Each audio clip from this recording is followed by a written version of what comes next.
Welcome to Hurrdat Sports Live. Nice snap, kick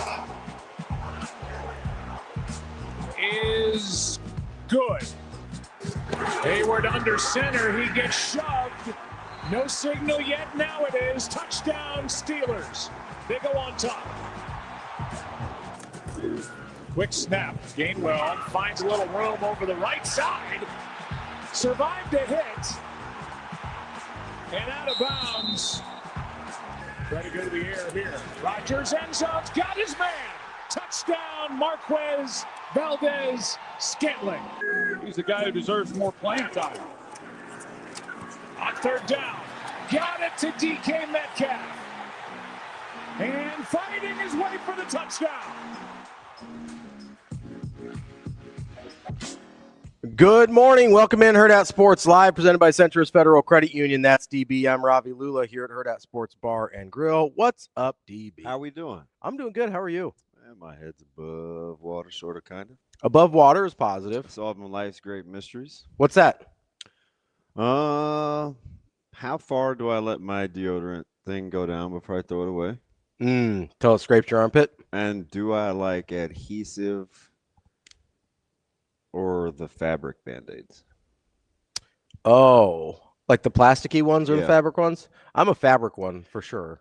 They fray so easy. I know, but they're much more flexible on your hand or wherever the Yeah. As long as you don't, ailment is. they do get frayed. Yeah, I think you have to go through more of them. They're The not as sturdy. deodorant thing, it had the dip in the middle Mhm. where you can see the circle, but the edges were still non-scrapey. Be honest with me. Yeah. You've scraped an armpit on a deodorant container before, right? Oh yeah. Yeah. Unfortunately, multiple times. You didn't learn the first time. Or the seventh, probably. I mean, I'm gonna get my money's worth, Fair. You know what? I respect that. you know. So that's how the morning started. That's how the morning started. Well, it's you could do worse. Absolutely. You could 100% do worse. Juno. I mean, we're out here. We're still doing it. I know a lot. I mean, we're out here. We're out here, right? That's where the magic happens. Yeah, 100%. I think a lot of Nebraska fans were having a tough day yesterday. I think. Why? Well, it was kind of a confluence of events that I don't think people enjoyed that much. God, it smells like Cheez-Its. I am eating some Cheez-Its. How many bags deep are you already at 6? No, this is the first one I've opened. 59. We've got 3 total. Because that's about the calories that I wanted to get in. Cheez-Its in a C4. Breakfast of Champions. Breakfast of Champions. I got you. I definitely got you. Well, you said I was a little low energy yesterday, so I'm trying to perk it up. Pick it up. So I was like, you know what? I can help. I can help this. I got C4. Let's do it. I got itchy face. I have niacin. I brush my teeth with it. Listen, it is the niacin that makes your face itchy. You gotta freak out a little bit. Yeah. Well, so Well, I think coming off the volleyball low. The what? Yeah. So I mean, it's kind of like back to back. Felt like stomach punches a little bit. Volleyball loses Texas A&M, obviously, and then had a little announcement from the QB yesterday. Oh, we're portaling. That's intends to. We're portaling. Nobody's portaling yet. Technically speaking. Oh yeah, that's true. It's not January 2nd. Yeah. Oh, you're exactly right. Which is just an intention. Oh, whoops. It's like a letter of intent. But you're not on campus yet. Yeah. Dang it. I'll be honest. I think for most of the last 2 weeks, I kind of thought he was coming back. Yeah, I think I wouldn't call myself surprised, but I did think he would come back. Like if you really put me to a prediction, I would have said he's coming back. I agree. I am in the exact same boat, unfortunately. So I knew this was a possibility. We both would be Titanicing. Yeah, or ocean gating if it were more modern. Yeah. Just trying to. Although 0% chance you're getting me on a submarine of any kind, especially not a homemade one. Did they ever? So those people, we know that they're gone, right? Yes. Yeah. Okay. Yeah. They got squished. Oh, The pressure ocean. pressure. Ding ding ding ding ding ding. Oh, you think I'm not? There's an algorithm on my TikTok about. Oh, you think because I've been hanging out with the something, and then like these super homely moms are like going out with their hubbies. It's kind of weird, but they always use this word pressure. I didn't. Is that what the kids say? I have no idea. I don't spend any time with. Well, I consider the people at work kids a little bit because there's an age gap there. Yeah, a lot of them I'm are. sure they appreciate that. Well, I buy them lunch sometimes, so that's about that's kind of in the same neighborhood. Oh, do you like a good dad? Yeah, I'm trying to be the nice old guy in the office. Yeah, nice. They catch Well, you yesterday. Oh no, that was no, that was that after was the show. that was just here. I saved the good stuff just for you, DB. I left very feeling good. You should have felt encouraged. Oh yeah, go get him. I felt like I laid out a very clear plan for what you should do. Yeah. It's cute. It's very cute. No, but it's no. I have no idea if the kids are saying pressure. Anyway, But no, I would have been in the camp of that Dylan was coming back. I myself is included. And so, boy, are we dumb. Well, I think I was there's being sarcastic. I think there's times where I'm definitely dumb. I don't think for the information that was out there, I don't think it was unreasonable to think that there was a chance Dylan was coming back. What I do Until you saw the rash of quarterbacks hitting the portal? even then, I mean, even maybe more so then. Yeah, I think the timeline was sped up. Oh, from what they wanted? Yeah. That would maybe make sense. Yeah, I think it was expedited. Make sure that you have a landing place. Well, I mean, how many announced yesterday? A lot. You got my favorite, DJ Lagway, Yeah. is in the portal. There's a lot of people yesterday after the announcement. There's like, Ravi, what are you going to do if DJ comes to Nebraska? And I was like, I'm going to have a hard day. So he's got to be going to LSU, doesn't he? Does he stay in conference? I don't know. Can Kiff can? I was trying to figure out. Can he rehab him? Does he want to? I don't know. That's the question, right? Because there's work to be done there. Like, he's not going somewhere as a finished product. I mean, you can make the same argument for Dylan, I would think. But, like, DJ Lagway is not going somewhere and is, like, ready to go. Uh-huh. He has to start because he's DJ Lagway. So it's kind of a weird spot to be in, I think. Like, he's going to get paid. He kind of has to start. But I do not think he's close to a finished product. So I'm sure there's a fit for him somewhere that all of that makes sense. But I don't know where that is. Like, that's sort of a unique place to be in. Lagway? Yeah, I think you have to have a very specific type of head coach and offense that you want to run that. Well, what quarterback in the portal that you've seen transcends the system? I don't know transcends the system, but I don't know what system is best for DJ Lagway. Yeah, That's the hard part. I think part. so far, if you put all those top guys in the portal, I think everybody needs some specifics.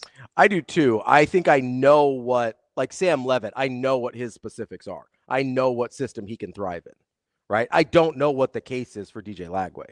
He's sure probably the most accomplished of what I would call Levitt? Mobile quarterbacks, right? Or Lagway. Levitt.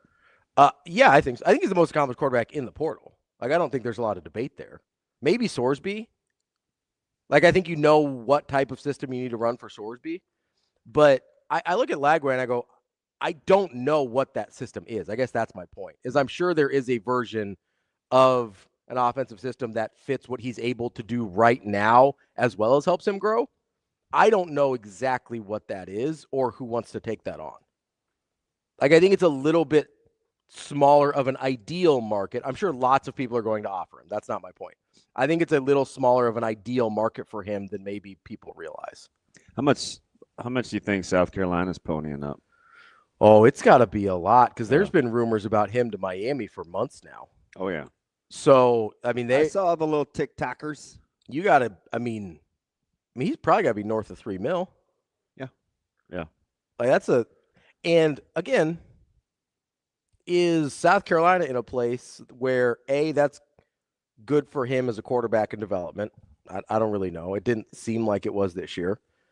Is it a place where that $3 million wouldn't be better used other ways? Yeah. I think that's where the question with some of these quarterbacks come in. And frankly, including Dylan. I think that's a fair question for Nebraska's situation also. Oh, 100%. Like the rate of return? The rate of return versus the investment. Yeah. Because I legitimately have no idea. You see the number $3.5 million thrown out there a lot. That's the only number I have to go on. So we'll call it $3 million, just because if I think that's what Lenore Sellers is getting, that sort of makes sense. Okay. For $3 million, there's a lot you can get for $3 million. That's not a quarterback, right? Let's say you like TJ. Let's say you're like, hey, we're actually really confident that this guy can play next year in Dana's system and be ready to go. So you're not paying top dollar for a new quarterback necessarily. You're going to have to pay TJ, sure. But then that leaves you, I don't know, let's say you go get, just because it's low-hanging fruit, let's say you go get Zane Flores. He wants to come back home and compete for a job at Nebraska. And let's say you go get the Harvard quarterback who is a really good RPO type system quarterback, right? Everybody likes that guy. Was that going around on social media? Because there's no way people that are talking about him have actually watched him. Probably not, no. Although they were on TV twice back-to-back weeks with the Ivy League weekend. This was when we were in State College. Yeah. Because actually you did watch it? I have a weird affinity for Harvard We've had a football. couple of guys go there from the metro area. So anyway. But let's just say that everybody was just perusing Harvard film. Let's just say that's the level-ish of guy. So you're going to pay those guys some, but they're not breaking the bank for you, right? That probably leaves you a couple $1 million to go find whatever you think you need on the roster, which an argument could be made that's better for Nebraska. Yeah, I mean, I think there's I think there's a lot of things at play here. Number one, I think the philosophical shift.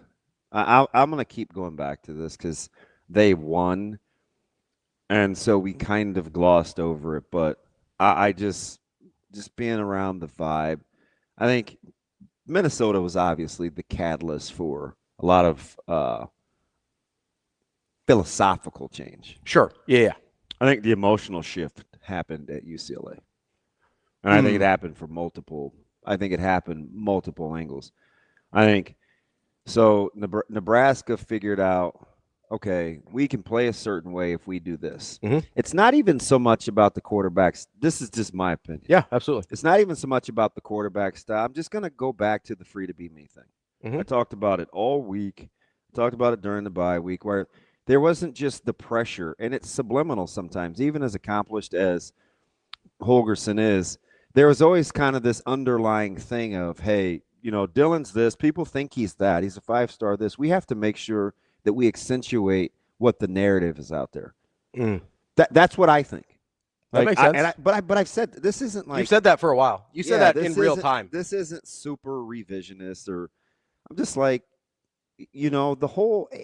And all the breadcrumbs were there, right? Who do we want to be versus who we need to be versus who we can be? Like all those things kept being said, right? Out loud in real time. So I'm like, do we feel like in order to take maybe it was protection too? Because I don't know the motive. I don't. And I'm not going to sit up here and tell you. Yeah. But I just know, like, nobody's really talking about it from this angle, but I do think it's important. Mm-hmm.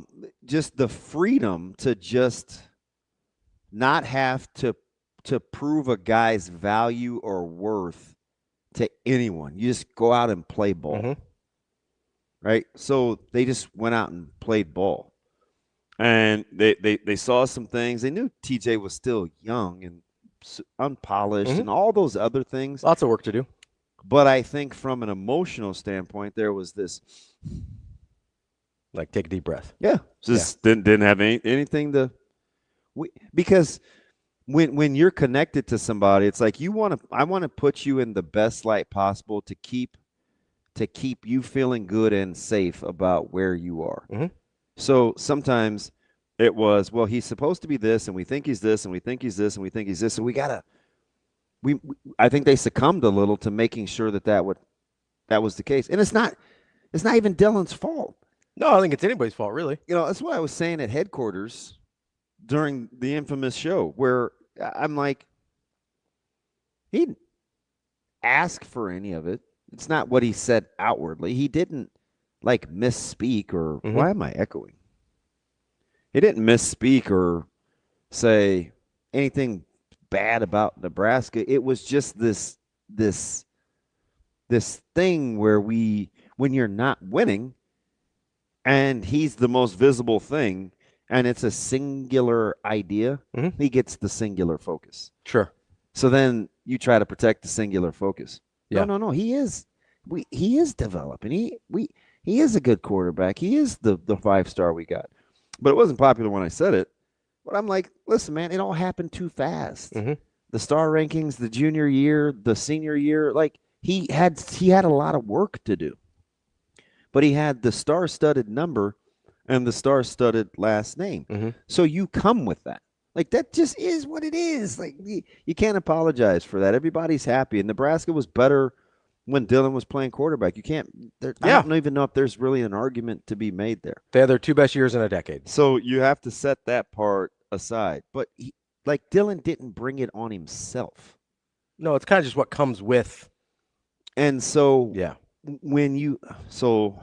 Where was I in this free to be me thing? So I'm watching this UCLA thing. And on the other end, like, Dylan and his family have to be watching it too. Right? So however they feel about that, and I'm not sitting here telling you I know because I don't, but just imagine that I'm replacing you and you're watching me and I do well. Right. And people are now talking about me, and there's social media, and it's, I told you, this is what I told you. Like, that's going to wear on somebody that isn't able to participate. Yeah. There might even be, and again, this is hypothetical. I'm just trying to give you what I think other people could be thinking. Where you guys want to land the plane with your opinions is fine, because people already have their mind made up. They think they had yeah. I mean, so you're going to receive the information based on what it is you think. Let's just say you're an open mind and you're weighing this whole thing out. Where I think Dylan is going to feel a certain way, and if it were me, and I'm 19 years old, and this has never happened to me in college, but maybe more in high school, where I was more of an integral part. Or associated with, whether it was based, whatever. And somebody else was doing what I was doing, that would hurt me. Yeah. Right. So yeah. I mean, there's a reason I don't take days off. So no, I know you told me. Like, I've been super upfront about that. Like, not getting Wally pipped. Good luck. Yeah. Not happening. It's like, it's just not. And I respect like that. Yeah. Like, so I know exactly what you mean. You're a grown up. And right? I'm generally overconfident. So it's like, so there are these dynamics. So then when you have families that share ideas with each other, and because I do think the relationship, now this I know for sure, and again, I'm not speaking on family business specifically, but the relationship between Dom and Donnie as brothers and as part of this 3-prong mafia was grossly overrated. Yeah, I still don't think they had a lot to do with each other in terms of the decisions. Like grossly overrated in terms of them always being on the same page, holding hands. Because imagine, man, like, listen, that's my nephew that's not getting rid of the ball. Oh, yeah, well. That's also your nephew. You're letting get killed out there. That's also your nephew that's getting hit, too. And then you hear, we'll throw the ball, and then we'll stop calling these plays, and then it's, well, he can't protect tackles. Do you want to imagine the conversations that Dom and Don would have? Yeah. Yeah. No, like I can. I mean, what's the longest you've ever gone without talking to your siblings? Oh, a long time. Yeah. Was it over something petty or something that could be instrumental in terms of watching a family member get hurt? Almost always something stupid. Okay, so would something the family big, the family member getting hurt or being criticized, would that be petty or not petty? No, that would not be petty. That would not be petty. And it'd be a real thing that I would imagine that would escalate the tension, right? Yes. Okay. I hypothetically. Yes. That could escalate the tension. Yeah, that's not a stretch to imagine. So, like, I think, and I said this, I'm like, you guys, it's not, this dynamic in managing is not easy. But when your program isn't winning, it's what you signed up for. Yeah. It's what you signed up for. You're like, we've got a 5-star quarterback. We've got a chance to change the trajectory of this program. We initially built our roster to make sure that we take advantage of it. Then real life happens. Yeah. And it plays out in front of you. Just as we saw it happen. And both sides are going to say, like, it's not what either of us signed up for. Yeah. It's not what either of us signed up for. Let's reevaluate. Sure. And how'd we get here? So the how'd we get here part Mhm. is the most important for both sides, because everybody can acknowledge that they made the mistakes. Hey, Sure. I did this. I shouldn't have done it. I mean, shoot, that's my life, right? But how'd we get here? Just so we can keep this from happening again. And where do we go next? And where do we go? That's the important part of that conversation, right? So I think when we have the Minnesota philosophical shift, yeah, it's a real come to Jesus moment. and the UCLA emotional shift, Yeah. and we finish the season the way we do, Mhm. it's going to go something like this. Sure. On both sides. This is what I would do. Mhm. If I'm Coach Rule and I'm being criticized and everybody's super cynical and snarky in the media, and I've tried it the other way. Mhm. I've tried it a multitude of ways. I've been successful a couple of different ways. I'm trying to roll around about this deal. If I'm going down, I'm going down my way. Yeah. Swinging. Absolutely. I'm just it's just how I'm going to do it. Mhm. I want to get back to this. I want to get back because I tried this the other way. Mhm. I tried the philosophical, hey, let's improve the three front. I really like some of the components we did. The players really liked them. Let's see if we can evolve. Like, that's not like we judge it now in hindsight like that was the dumbest thing ever. When in theory, if we were honest with ourselves, Mhm. and we were just like, hey, and year one, this defense looked like this. Year two, we took a couple steps back. We weren't as aggressive, weren't as good a tackling team. Am I making any of this up? No. This is kind of what we were saying. Yeah, nobody's rallying to the ball. Whole yeah. thing. Yeah. Throwing the ball over our head. I don't like the way our secondary's Mhm. playing. We're back too far. What else? Can't get off the field on third down. Yeah. So if you have some guys that are on and you take some pieces of that, and you can expand because it's smart, Mhm. you're inclined to give that a shot. Yeah, I say, hey, there's I really, really like about if we could fit X and Y about that. And I we think know enough about the process that went into that from what I shared with you. It wasn't a very decision. Absolutely not. Easy now to go back and say, "Oh, he did it." It wasn't like that, and I don't have to. It's also easy to look at it and say, "Hey, from the first 2 years, you can see a place where you would really like some things about that defense." Yeah. So I think what he's deciding on now Mhm. is there's a mentality that I want this building ran in. Mhm. I don't want to be the last to know. I've got too much on my plate transitionally. I've never been in this space before. I want people in the building that can make sure that all the I's are dotted and all the T's are crossed at all times. Mhm. I'm going to do a top to bottom scan and see where I'm the most uncomfortable and see how I plug those holes. Yeah. So in the meantime, while this is happening, you got a family and their son probably thinking the exact same thing, but on an individual level. Yeah. Try to figure out how did we get here? How'd we get here? What's next?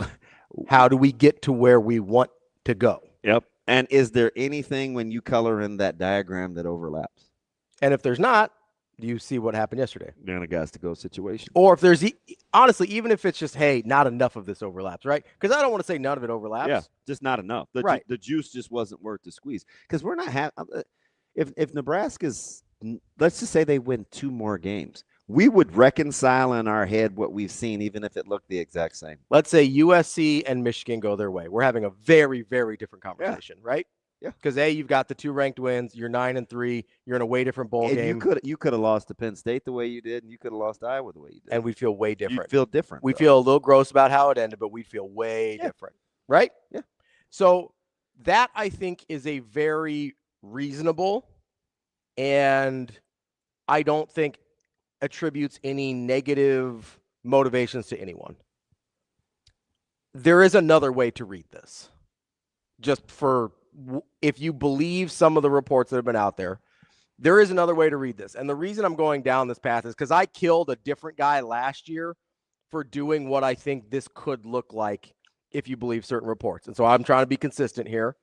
Just because I like Dylan, just because I like Nebraska, I don't want to be inconsistent about the way I killed another guy last year for doing something that could seem very similar, and that's Nico Iamaleava, right? So here's, if you want to read it in a more nefarious manner, here's what. Yeah, there are a lot of people doing it, and you can, and it's possible. So this is the. It is.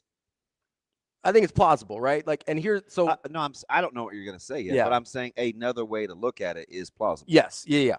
And so I think this kind of gives you the spectrum of where we're at the spectrum of what could have happened. Okay. Right.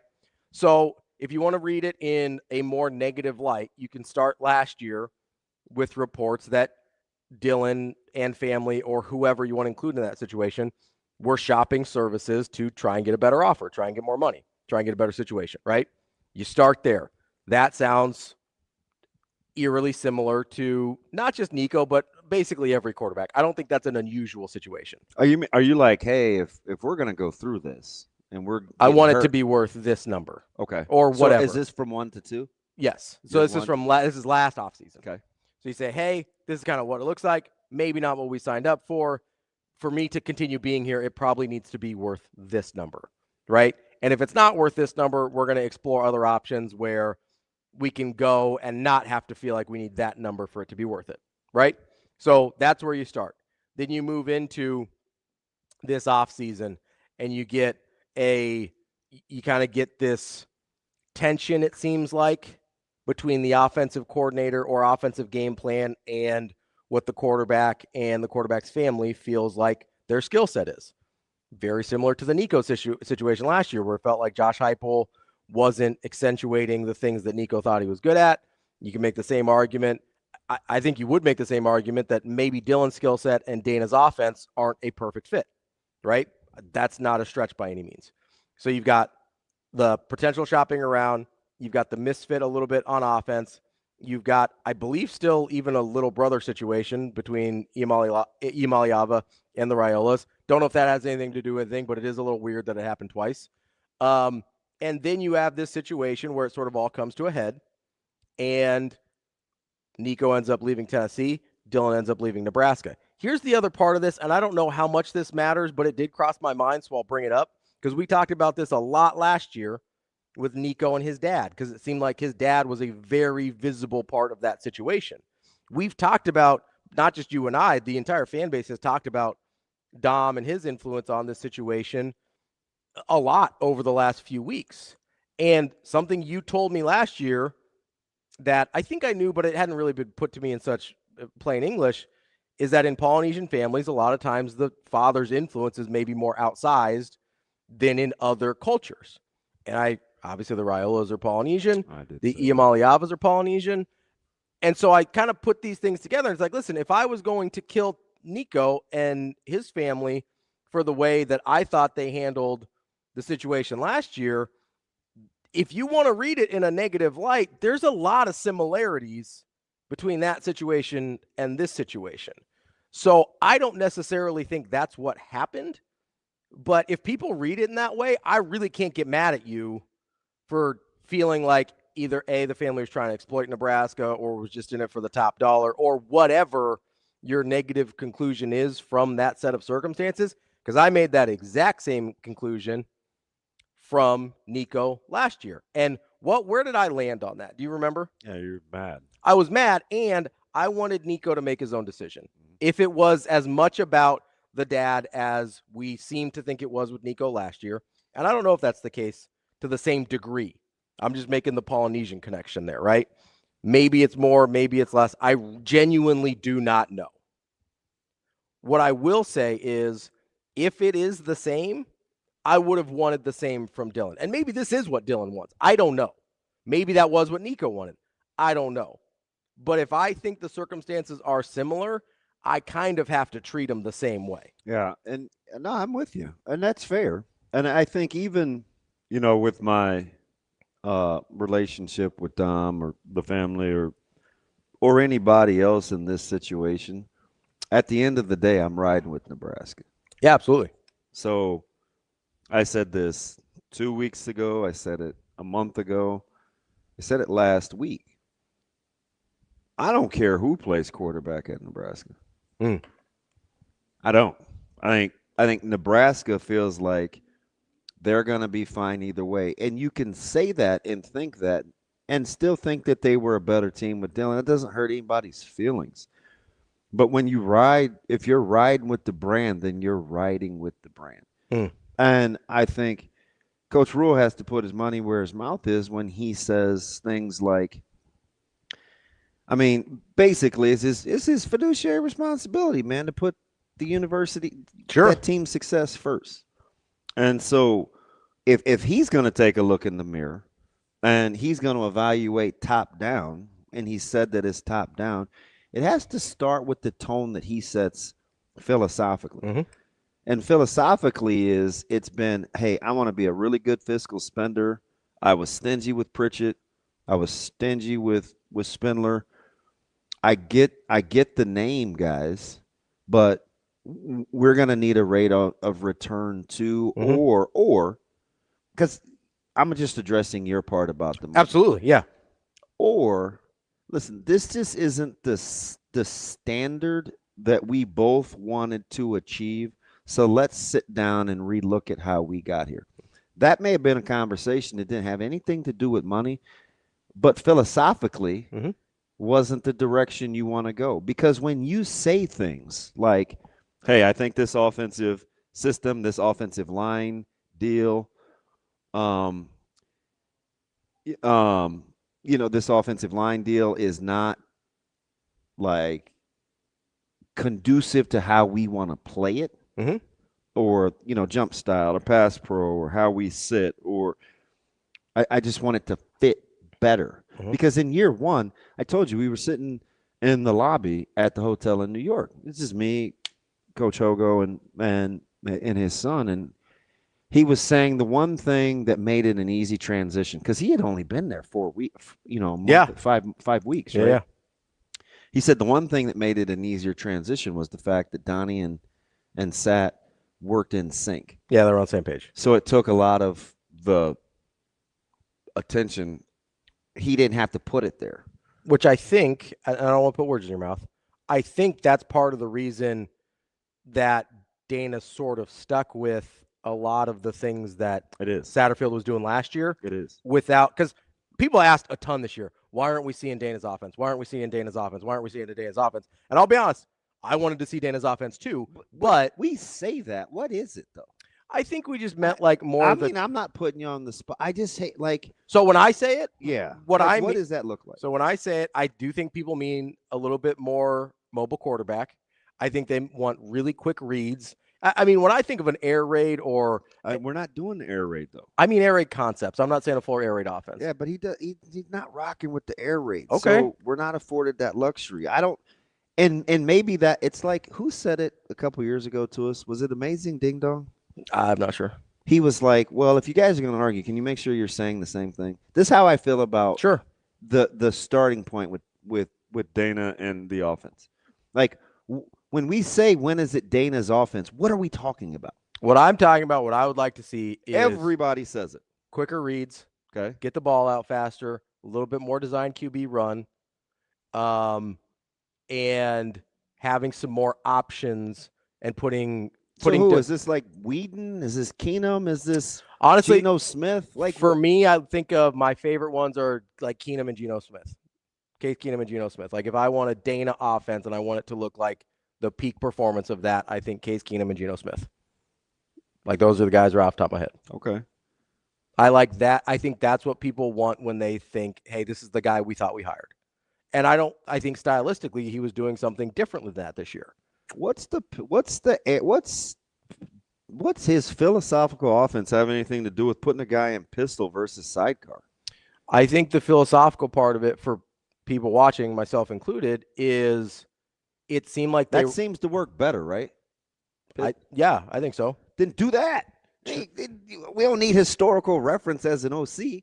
And I'm not mad. I'm not like, you got to be able to take this. because I get sick of this. Mhm. I just do. Yeah. Because we throw these things out here, and it just becomes like this talking point, and it's like this empty groupthink where we say, well, when are we going to see Dana's offense? Is this, and we imply these things, and I'm like, well, what is it? I just want to know what we're talking about. Now, if you're saying, and if the general or the royal we is saying, I want to do this, like, just tell me what it is. So when I say Dana's offense, I mean quicker developing routes. I don't want my quarterback standing back there forever. And I specifically, I want to get the quarterback to an edge to put the defense in conflict, right? So whether it's on an RPO or a zone read or whatever that is. So is the assumption when people say that, are you thinking, like when we see these long vertical developing routes like at Minnesota, right? Are we thinking that's part of what I don't want to make it about me. Does that have to do with the free to be me thing? Yes. Okay. So that's where I land the plane is I think, and that's why I brought up the Satterfield thing, is I think Dana looked at and said, hey, Satterfield's version of what we're doing plays better into what I think I need to call for Dylan, as opposed to this is the thing I've done my whole life and I know works. Let's do that because I think Dylan can do that also. And to be fair, I do think Dylan could have executed that. That's why I think everyone was trying to do the right thing and no one's necessarily to blame and no one did the right thing. Yeah, so I think that's why UCLA was so telling.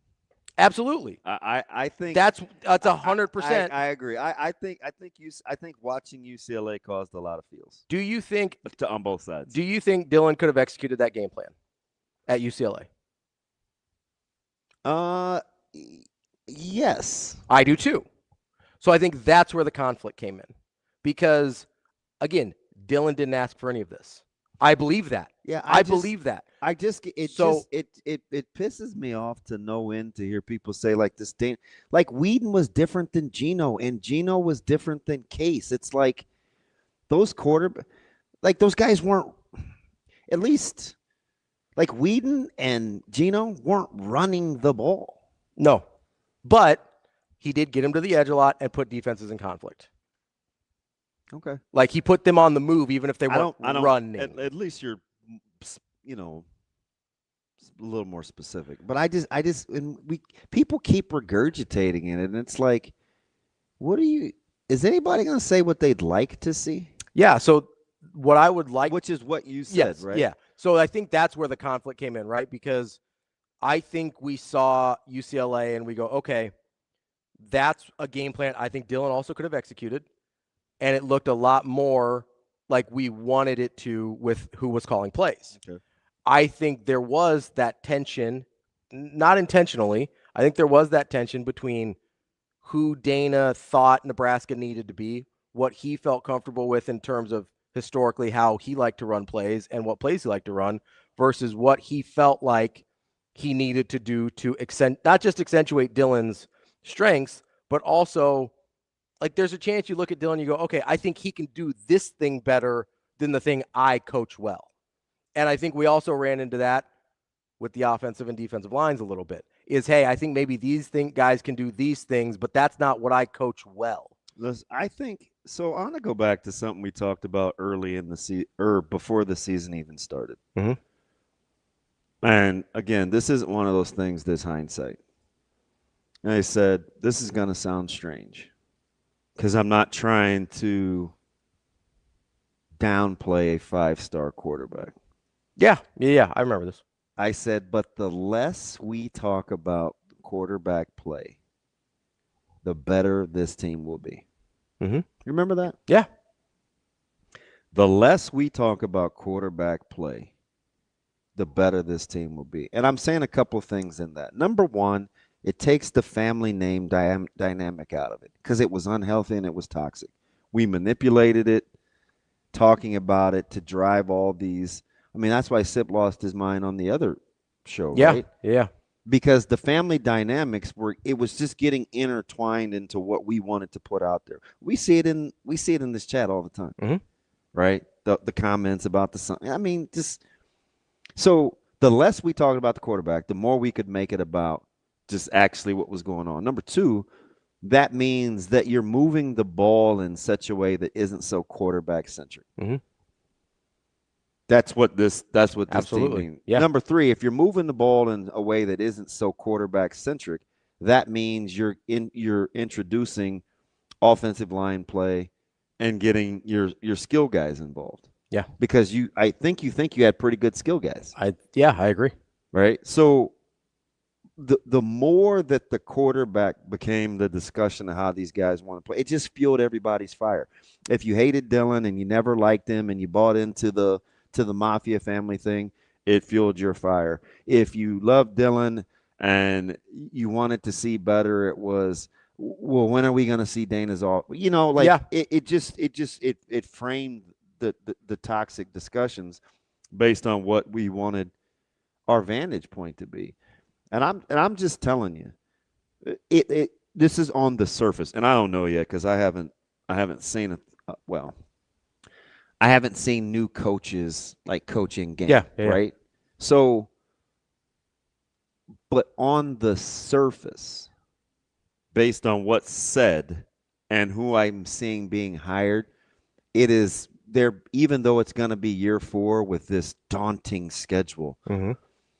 It is a grassroots movement because at the end of the day, when it starts flying, man, you got to fall back on resolve and what it is that you're about. And when you don't know what you're about because you have all these different floating ideologies that you're trying to piece together, it just isn't going to work. It's only going to take one drive at the end of the second quarter in the last game of the year for you to fall apart. Yeah. Or for you to give up. Where you can't get lined up right on the road and have, 8 MIAs or 8 MAs out of your first 13 plays. Like that's trying to, you're not connected. Yeah. So you have to start with connecting everybody in the building. I think that's the most glaring thing and disappointing thing to Coach Rule. Because he knows that onus falls on him. So you know what he's going to do? He's not going to he's not going to sit idle. And he knows, man. It's like people are going to say, well, you hired him. Like, you don't get credit for firing him. And he's going to say, yeah, well, what do you want me to do? Like, just stand down, not try to get better. Like, I understand. I want to win too. Yeah. Like, you want me to sulk and not coach? Like, I'm not afforded that luxury. Yeah, like, what are you supposed to do now? Right? So he has to fix it because it is on him. Right? But it's not like he's sitting around saying, hey, man, 7-5, this is how we finished it. He knows it's not. But he's also not going to eat the meat and then not be able to spit out the bones either and say, you're in back-to-back bowl seasons. Yeah. And you haven't done that before. So, I mean, because he's got a young roster and he doesn't want to turn it over. Yeah, I think he genuinely likes the 90 freshmen and sophomores on this roster. He doesn't really want to turn the roster over. At his heart, man, he's going to be so pissed. Did I give the Lincoln Riley comment? I don't think so. All right. If this ever he's just going to have to be mad. And it's so we're getting off the elevator this is before one of our games. I was talking to him before one of our at high school. Yeah, okay. It was like 4:30 and he's doing his thing and I'm picking his brain and we're just kind of yucking it up. I'm in the coach's office and we're talking about recruiting. And he's out on the road and they had a ton of junior college offers out. And I'm just like, hey, man, you guys have been busy and this, that, and other, and the third. And he said, man, it's just so hard. He said, recruiting these kids, you got to get the right kid.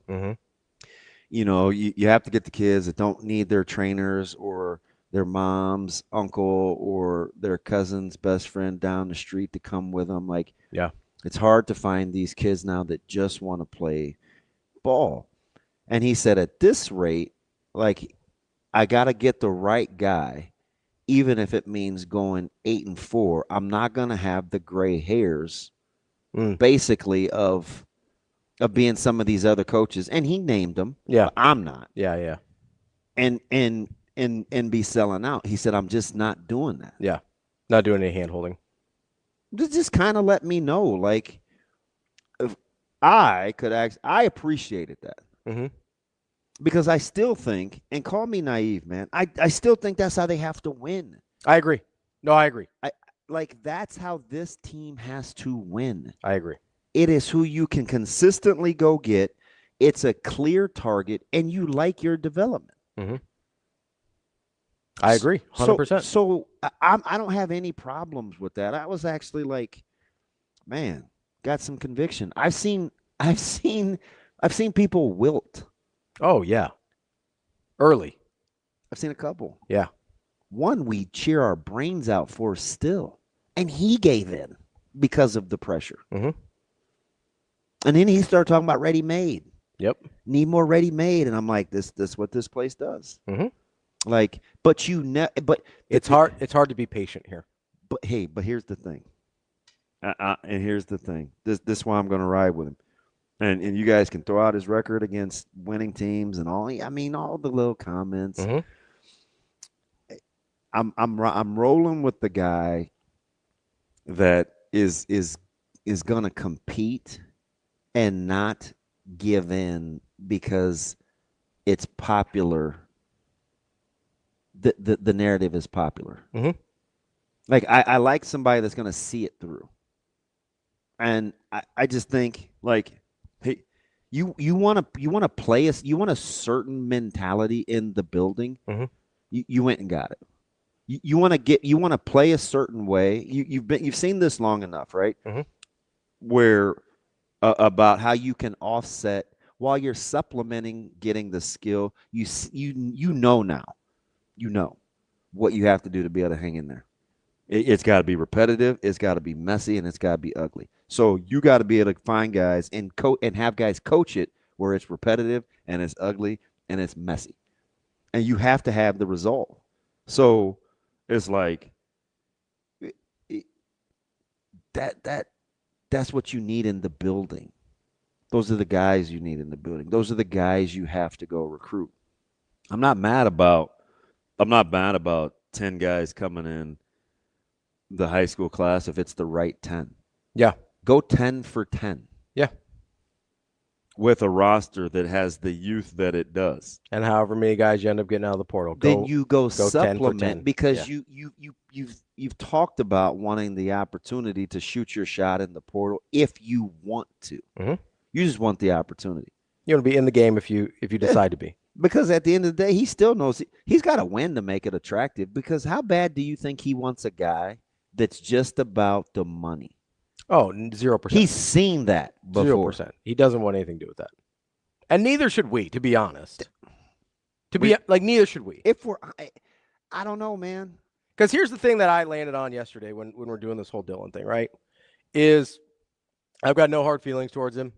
You know, as you shouldn't. Like I don't. That don't make you a good person. It makes you. Yeah, you're an adult. But I was like, when I say this, I don't mean it as disparaging in any way to Dylan. I just want guys that want to be here, right? I want guys that are about Nebraska. I want guys that want to be here.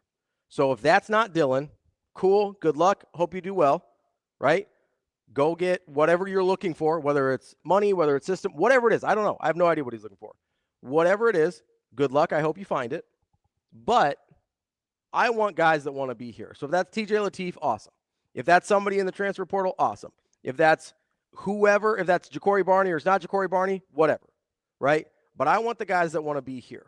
And then we'll figure out a way to win with those guys. Because guess what? The talented guys that don't want to be here, you're not going to win with them anyway. You're not. Like, you're just not. We've seen it. How many coaches have we seen do that? You're just not. That's the one. Like, how many coaches have we seen do that? Can I? You know why I rock with Pritchett and I defended him? Why is that? Because he's mean. He scares you. No, not at all. He was willing to hang in there and take the tough coaching because he knew he had it. He had to add that part, the rigor to his. He knew it was good for him. And guess who looked really good by the end of the And year? it wasn't. He was getting killed. The waste of money, and we had this. We and spent he's how a much for a bust. backup left tackle? And he came with some. He came with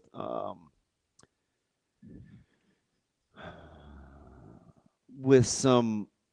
He hadn't had a lot of rigor. Sure. Yeah.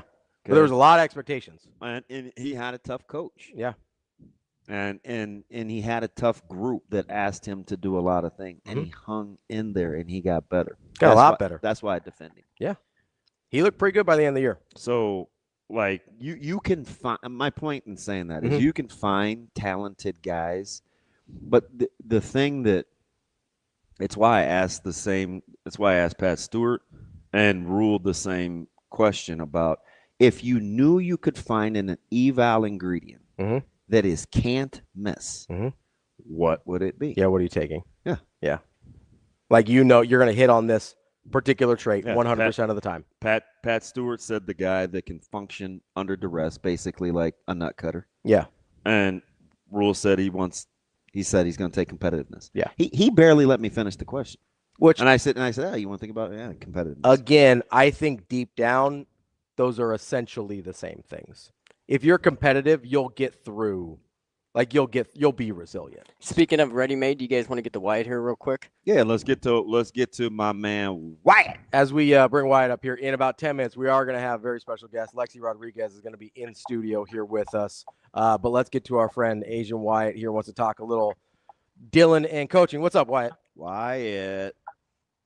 How we doing? Was I not the special guest? You are. You're always our special guest. Oh, Wyatt. Nobody says special like you. Yeah. Well, I want to give you happy holidays, and if you guys want me to, I can sing Dr. Halls if you want. I don't even know the word. Well, yes, I do. Is it bows or bells? Bows? Well, in our accent, it might be a little different. You don't.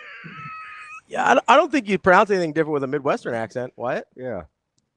Oh, that's true. That's very true. So, Hey, let's. anyway. I want you to. We have something in common. We use that thing that's used to chop down trees when we have a question. We want to solicit. So, with you guys, it's Who's you guys? never mind. Midwesterners? Who's you guys, DB? Yeah, I almost screwed that up. I don't know what road we're on right now, but it seems pretty adventurous.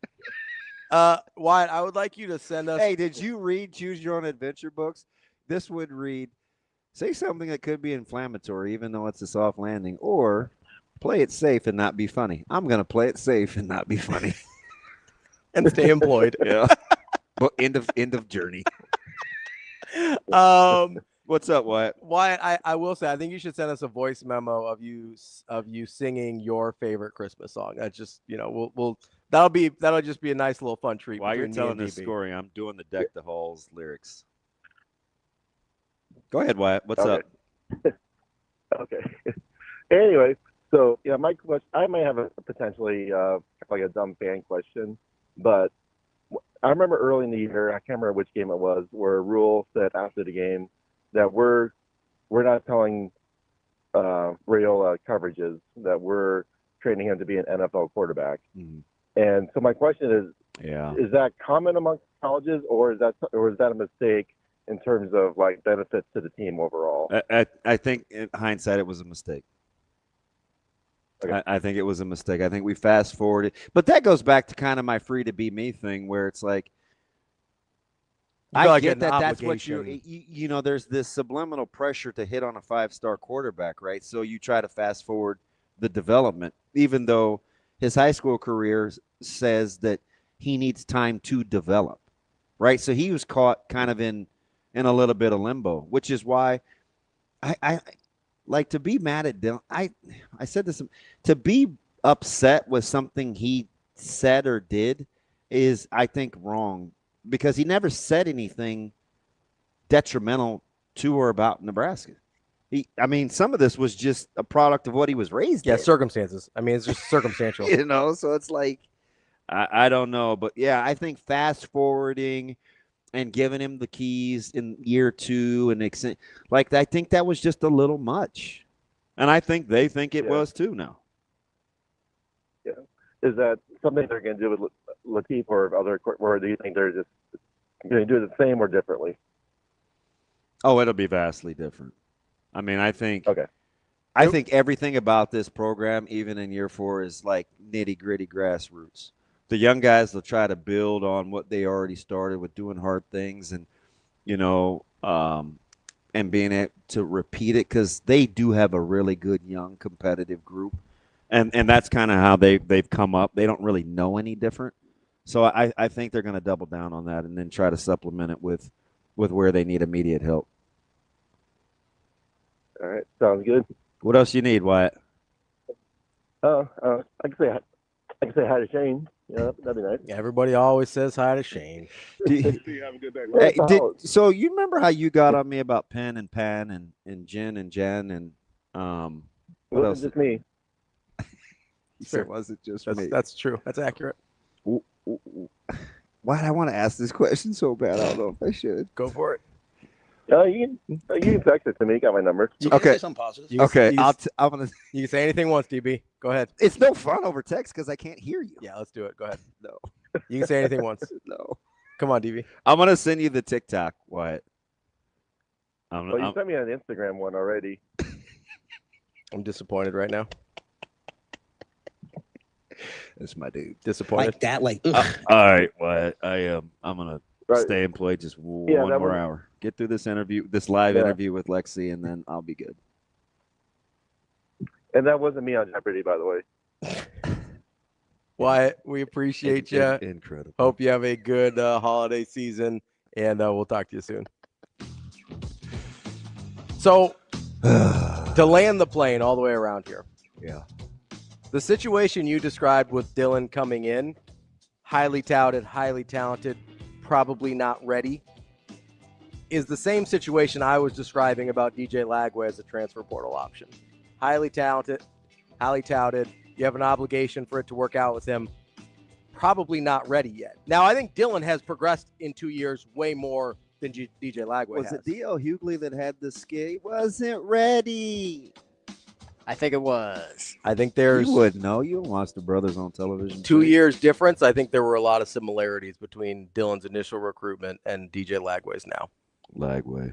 We're going to talk to Lexi Rodriguez in studio coming up next year on Hurrdat Sports Live. I mean, I think it started with our serving and passing, and I don't want to like mispronounce her name, but number one, their middle, like she's a great serve, and she caught us on that for that run. So, I mean, I think we worked all season on being first to 5, first to 10, first to 15, and so on, and we weren't able to do that with her serve. And I mean, credit to her, she's a great serve. So, I mean, yeah, like we really take pride in serve and pass, but I think it caught us up a few times. Oh God, I mean, in moments like that, I feel like most of us probably aren't even thinking, like we're just going back to the basics, and we're all hyper competitive, and I've never actually been in a situation like that with going that far. So, I mean, it's hard, but at the end of the day, like whoever was going to win that set had more will, and obviously they took it in the 5th, but I think that set showed that we weren't going to just let them take it from us on our home court and in our gym. And it obviously didn't turn out the way we wanted, but I think we showed a lot of fight, and that's something to be proud of.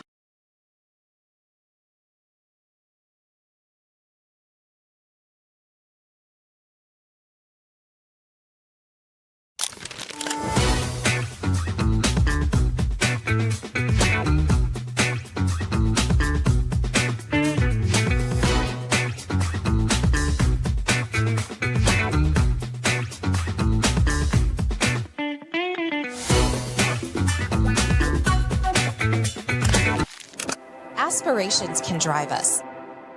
Sometimes a simple gesture is what fuels the pursuit of a dream. When it's time to make your dream a reality, we are here to help.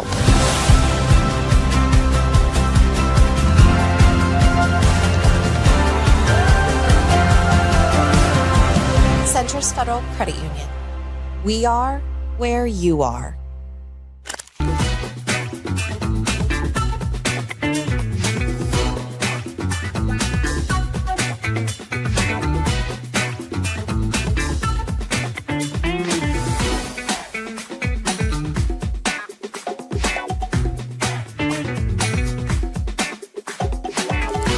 just two really special individuals. Getting Kiara to come back for the 6th year allowed us to have the run that we had. Not even just, again, her play is really, really good, and I think she's one of the best middles in the country. But what she does beyond that is so much more important to our program. Best leader, best captain, does everything the right way. I know she jokes about being the team mom, and she really is. She's still, even in her 6th year, is making sure everyone has the right jerseys and spandex and all those kinds of things. And but also brings so much joy and all those things. And then Ava is just, man, the way she plays and competes is a pleasure to watch. I mean, sometimes in practices and film, the amount of times like my mouth drops watching her play is she's just remarkable. If this is her last college game, I'm excited that she was able to go on this run. Excited to watch her play at the next level. She's earned this opportunity.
Welcome to Hurrdat Sports Live.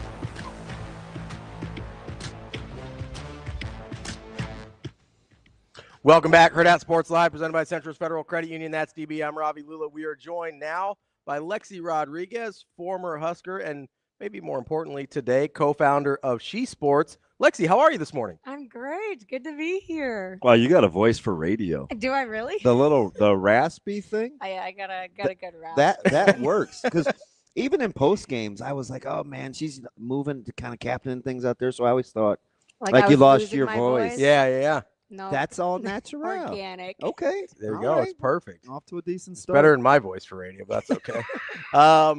Lexi, can we talk a little volleyball first? Yes. Is that of okay? course, Because of I know course. I want to ask. I know DB wants to nerd out pretty hard here. I'm going to be a little bit more like 30,000 foot view because I'll be honest, I'm not the expert DB is. But I was curious. I'm sure you were watching Nebraska all year and this weekend.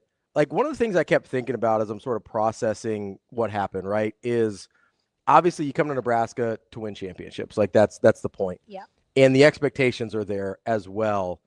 But how do you kind of balance having these amazing seasons year after year after year, even when you don't end up winning the title, like the expectations versus like, hey, there's still a lot of joy to be found in what we did accomplish? Yeah, I think the hardest thing is finding like that accomplished feeling in the moment. Obviously, when your season ends and all you could think about all year long was getting to the Final Four, winning a national championship, like sometimes everything under that just washes away and it doesn't feel like a great accomplishment. But once it's over and you're able to actually look back on it, like I'm a year removed and it still sometimes is painful, but I'm able to say like the things we did while I was there and the records we held and everything like that is honestly far more amazing of an accomplishment than winning a national championship, in my opinion. Yeah, I mean, sorry. No. I think about Volleyball Day in Nebraska, right? Like, yes, would have been awesome to win a national championship, but you guys accomplished something that's literally never been done before. Exactly. Like, there's a different level to that, even if it maybe isn't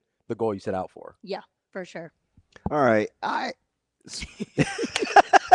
this is hard. Let it rip, man. Go for it. Because at my core, as a as a former athlete, I like the emotional stuff, the mental aspect. So you were part of these historic runs, and some would say like our stream. I mean, they're like give you GOAT status, if not one of the best players ever. Certainly one of the most accomplished, right? And decorated. So when you look back, people will hear you say, "Hey, it's incremental, right? We accomplished this, we accomplished this, we didn't get this." And sometimes when people hear competitors talk like that, they it's almost like, come on, like you're just looking for a safe landing spot. But when you're wired to win and it's so outcome driven, you have to find a healthy balance. You're still in this thing. How difficult is it?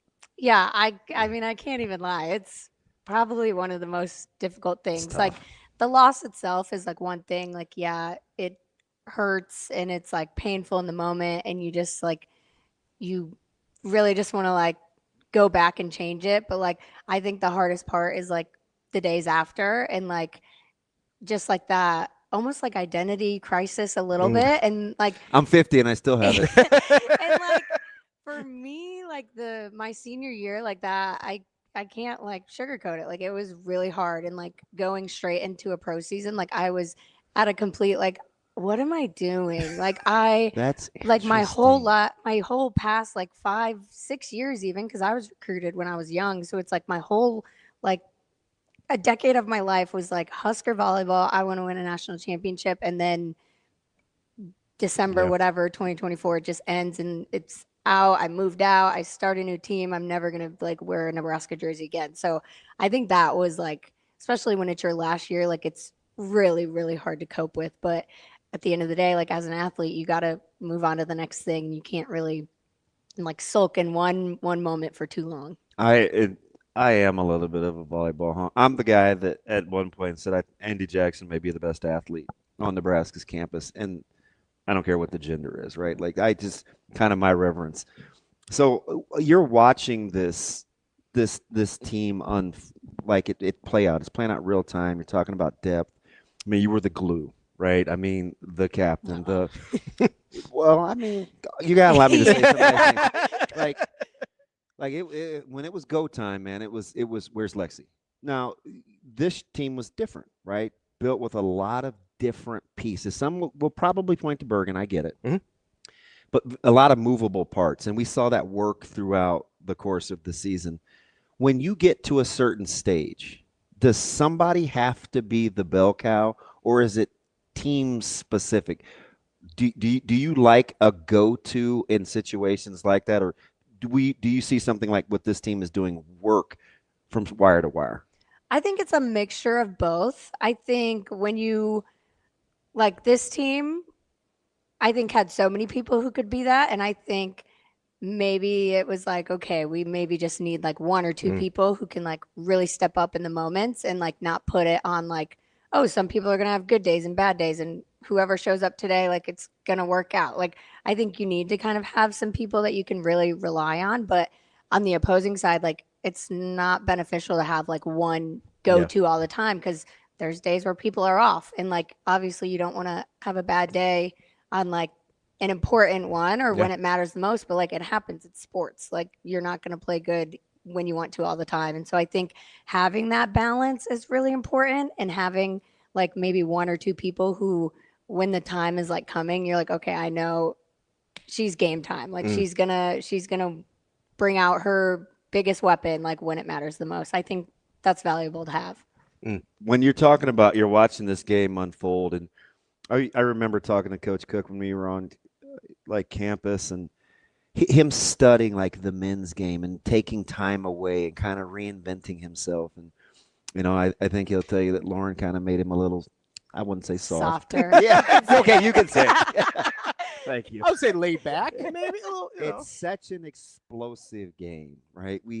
I talk about Andy all the time, right? And you see all this pin hitting, and like it's outstanding, right? But are you surprised that at its core, it's almost like football, right? It still boils down to blocking and tackling. Are you surprised that it still boils down to serving and passing, as explosive as this game has gotten?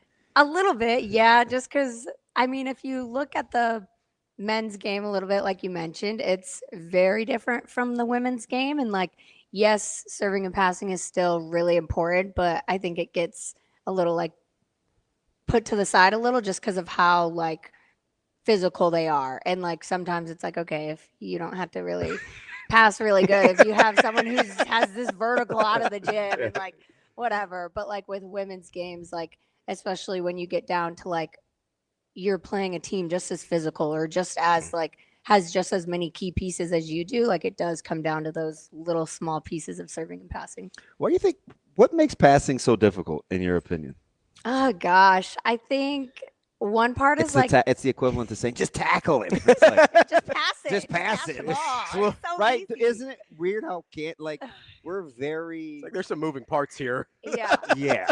yeah. I would say there's like two things. Like obviously, just like good servers, the speed, the movement, like being able to track it can be like really hard. There's not a lot of time, and then I think the second thing is like the mental piece behind it. Like it's you and the ball, and like you're watching someone eye you down at the end line, and you're like, okay, this ball is coming to me. Like it's the only really like slow piece of the game where like everything else is like you're not really thinking. Like you're just reacting, you're jumping, you're like, I don't know. It's the only piece where it's like, okay, I'm sitting in serve receive for 15 seconds, like waiting for this. There's ball like to come to me. anticipation. Yeah. Yeah. So I think there's a little bit piece of both. Like, yes, it's a really hard skill. It's very, very technically sound. Like you make one mistake and the ball's in the stands. So I think there's two pieces to it. I'm curious. DB insinuated a little bit about John Cook from kind of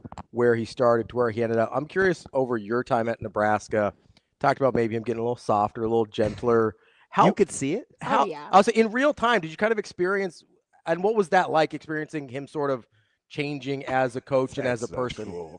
It was really cool to see just because, I mean, the shift was when like Harper's class came in. Obviously, I'm sure you guys saw his more like a lot of TikToks, a lot of TikToks, just like his maybe more like sarcastic side of him in press conferences, and that definitely came with like the integration of Harper, Andy, that class. I think he had talked to like Merritt and I that he knew he kind of had to change a little bit just with like the way that these girls have been coached and the way that like everything is changing within like, I don't know, society, and just the way you kind of have to go about things. And he knew that that was coming. And so I think from my freshman and sophomore year and going into like junior, senior, like two different John Cooks, but it was really cool to see just because a lot of coaches aren't willing to kind of put in that work to adapt and to maybe change their coaching style a little bit. And he really was for the benefit of the team. I think it's really interesting that it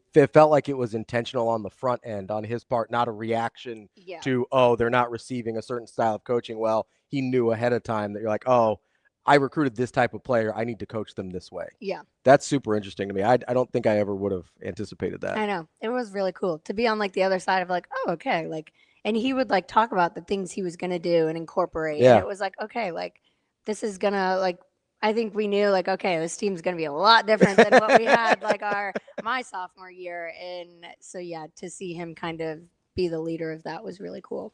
I ask a lot of successful people and successful coaches because it seems, and I've talked about this for years, volleyball is one of those rare sports. It used to be hockey, but I see some misses now. It's almost like when you talked about being recruited early. There's so many, like, people don't miss when they evaluate volleyball players when it comes to offering scholarships early. What makes it such an exact deal? Like, you got it, you're pegged early, and it's just like, okay, they get to campus, and it's like, God, like, They actually are that good. Yeah, it checked out. what? And I'm not saying it's not can't miss. It just seems like it does. The hit rate's way higher than other sports, it seems like. Why? I do maybe want to get into coaching, so I'll have to figure this out at some point. But I don't know if you talked to Jalen Reyes, our assistant coach, but he's kind of like he's really the big in the recruiting guru. Yeah, He's he's the recruiting guru. Yes.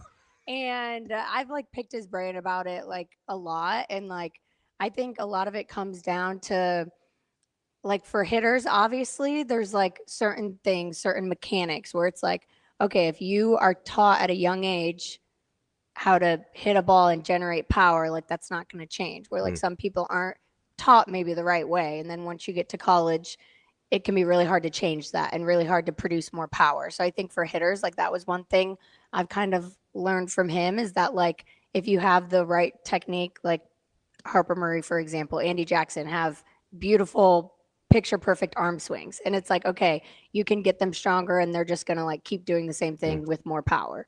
And so I think that's like one of the things. And the second component I would say is like the ability to read the game.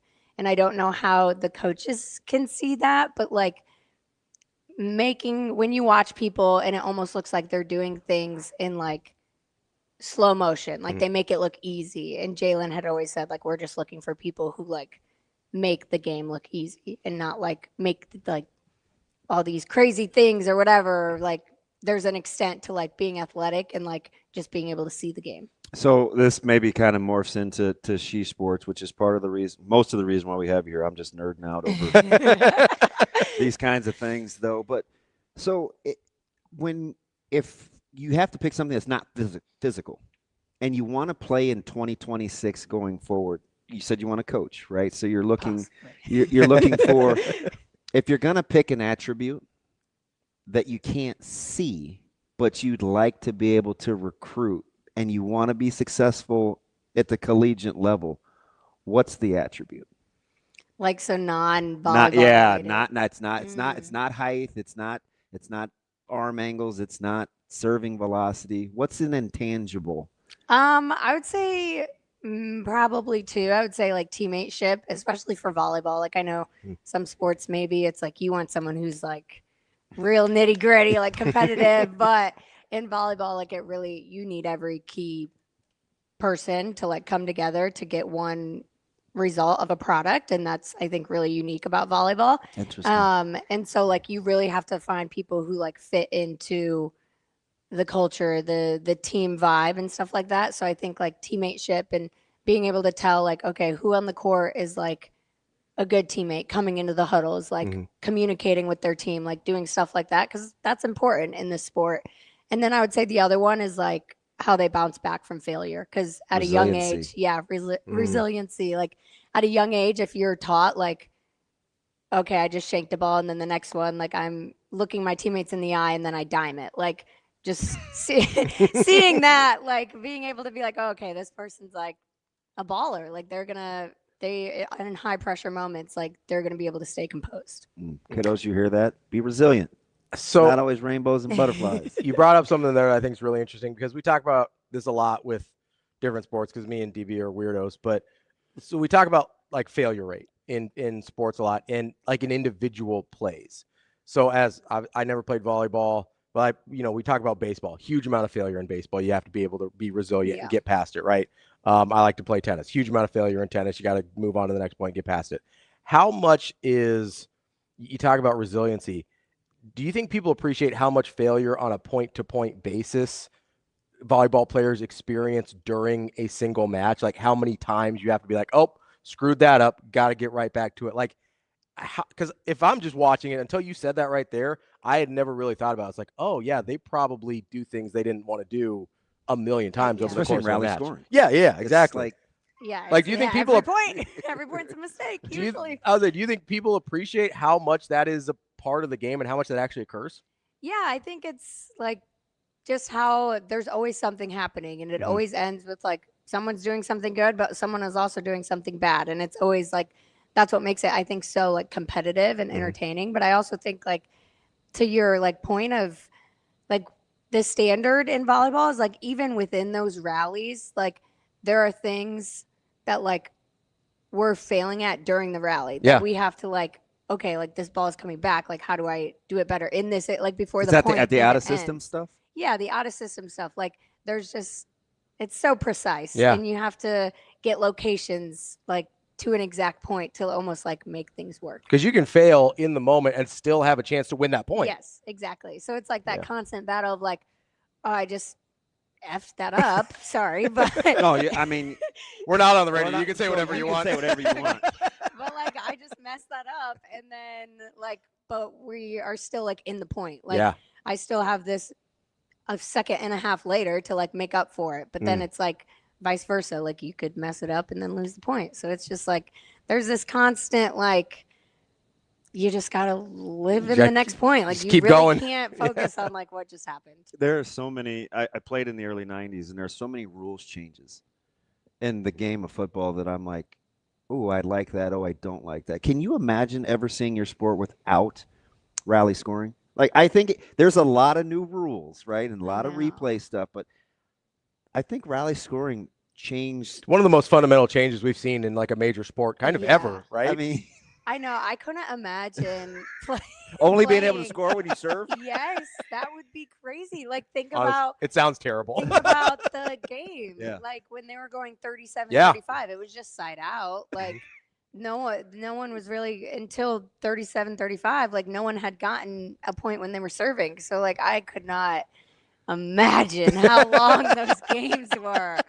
Wow. Especially with how good people have gotten now. Like scoring would be almost impossible. Yeah. At what point of the match points were you like, oh boy, this may not go well in the fourth set? In the fourth set? Yeah. Oh gosh. Where would you rank that set?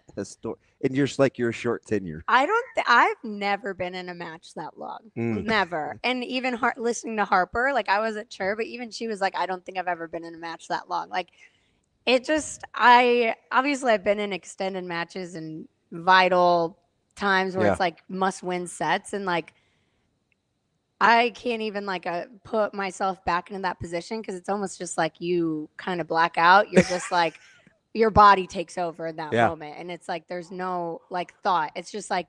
Well, that's interesting because you'd think you'd be fatigued.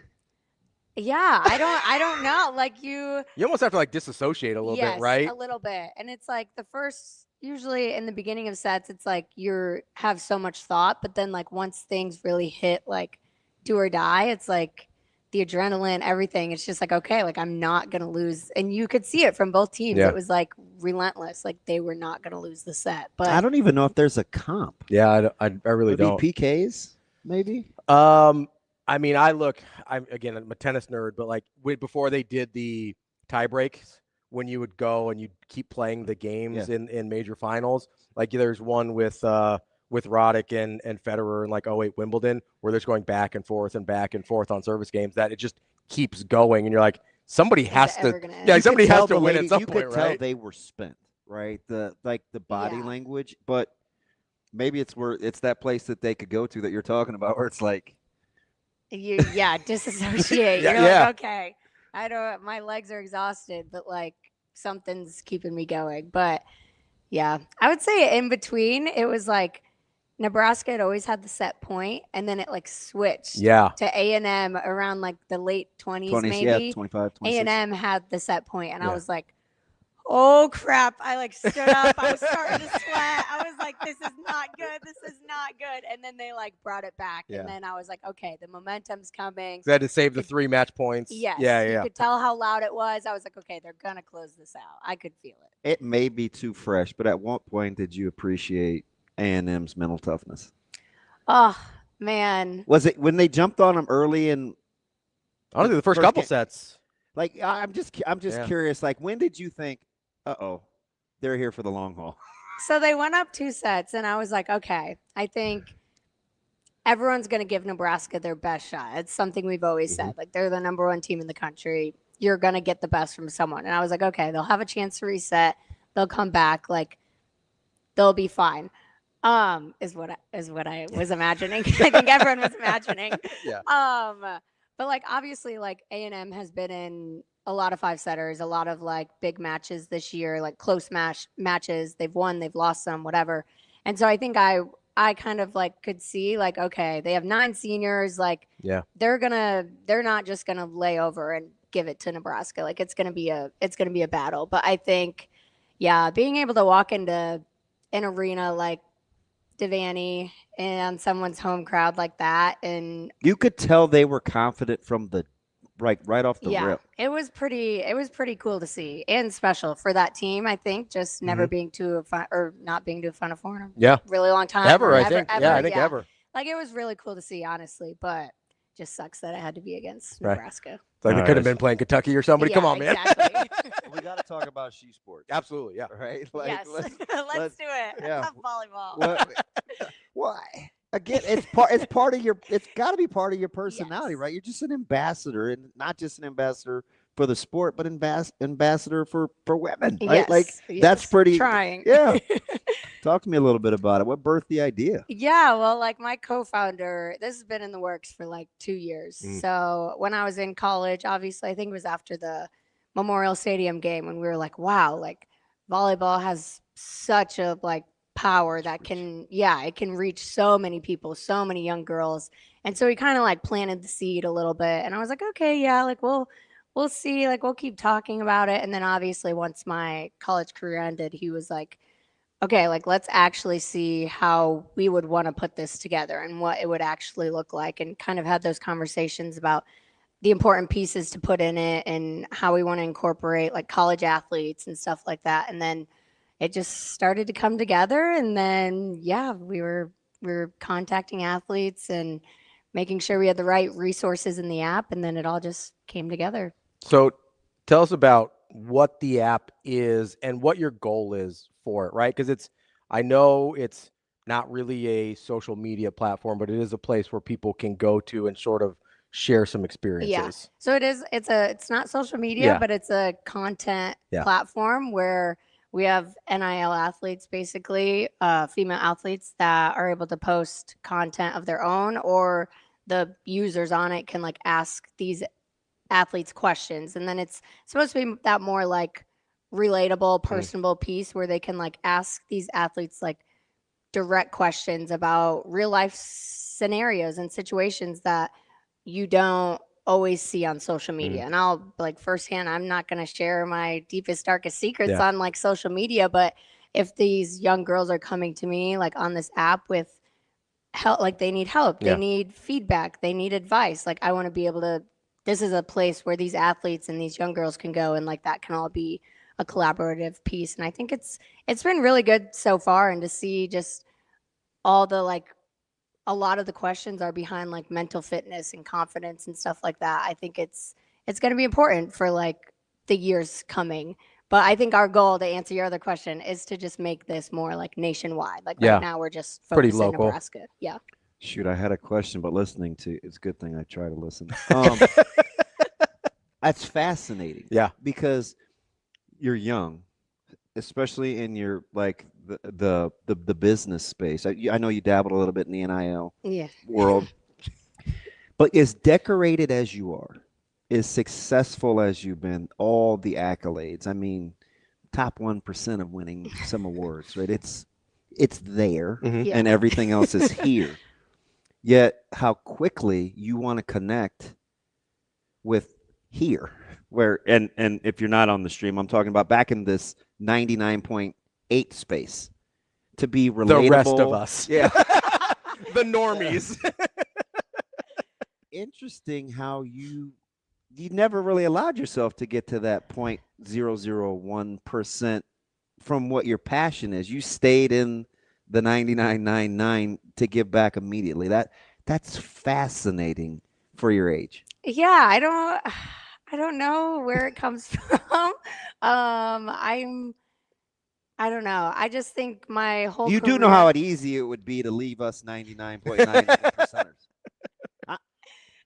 I'm being honest. I mean, okay. She's 1 year removed from the game of college. It is. I understand that. I don't know if us and like us are the same people. Like 2-time national champion, 4-time All-American, bad NCCAA college basketball player. So like us, me and Shane are different from you two. I just want to make that clear. I'm just trying to go back and put. Can you like post Orange Bowl, whatever? I'm like, oh hey, ain't nobody tell me nothing.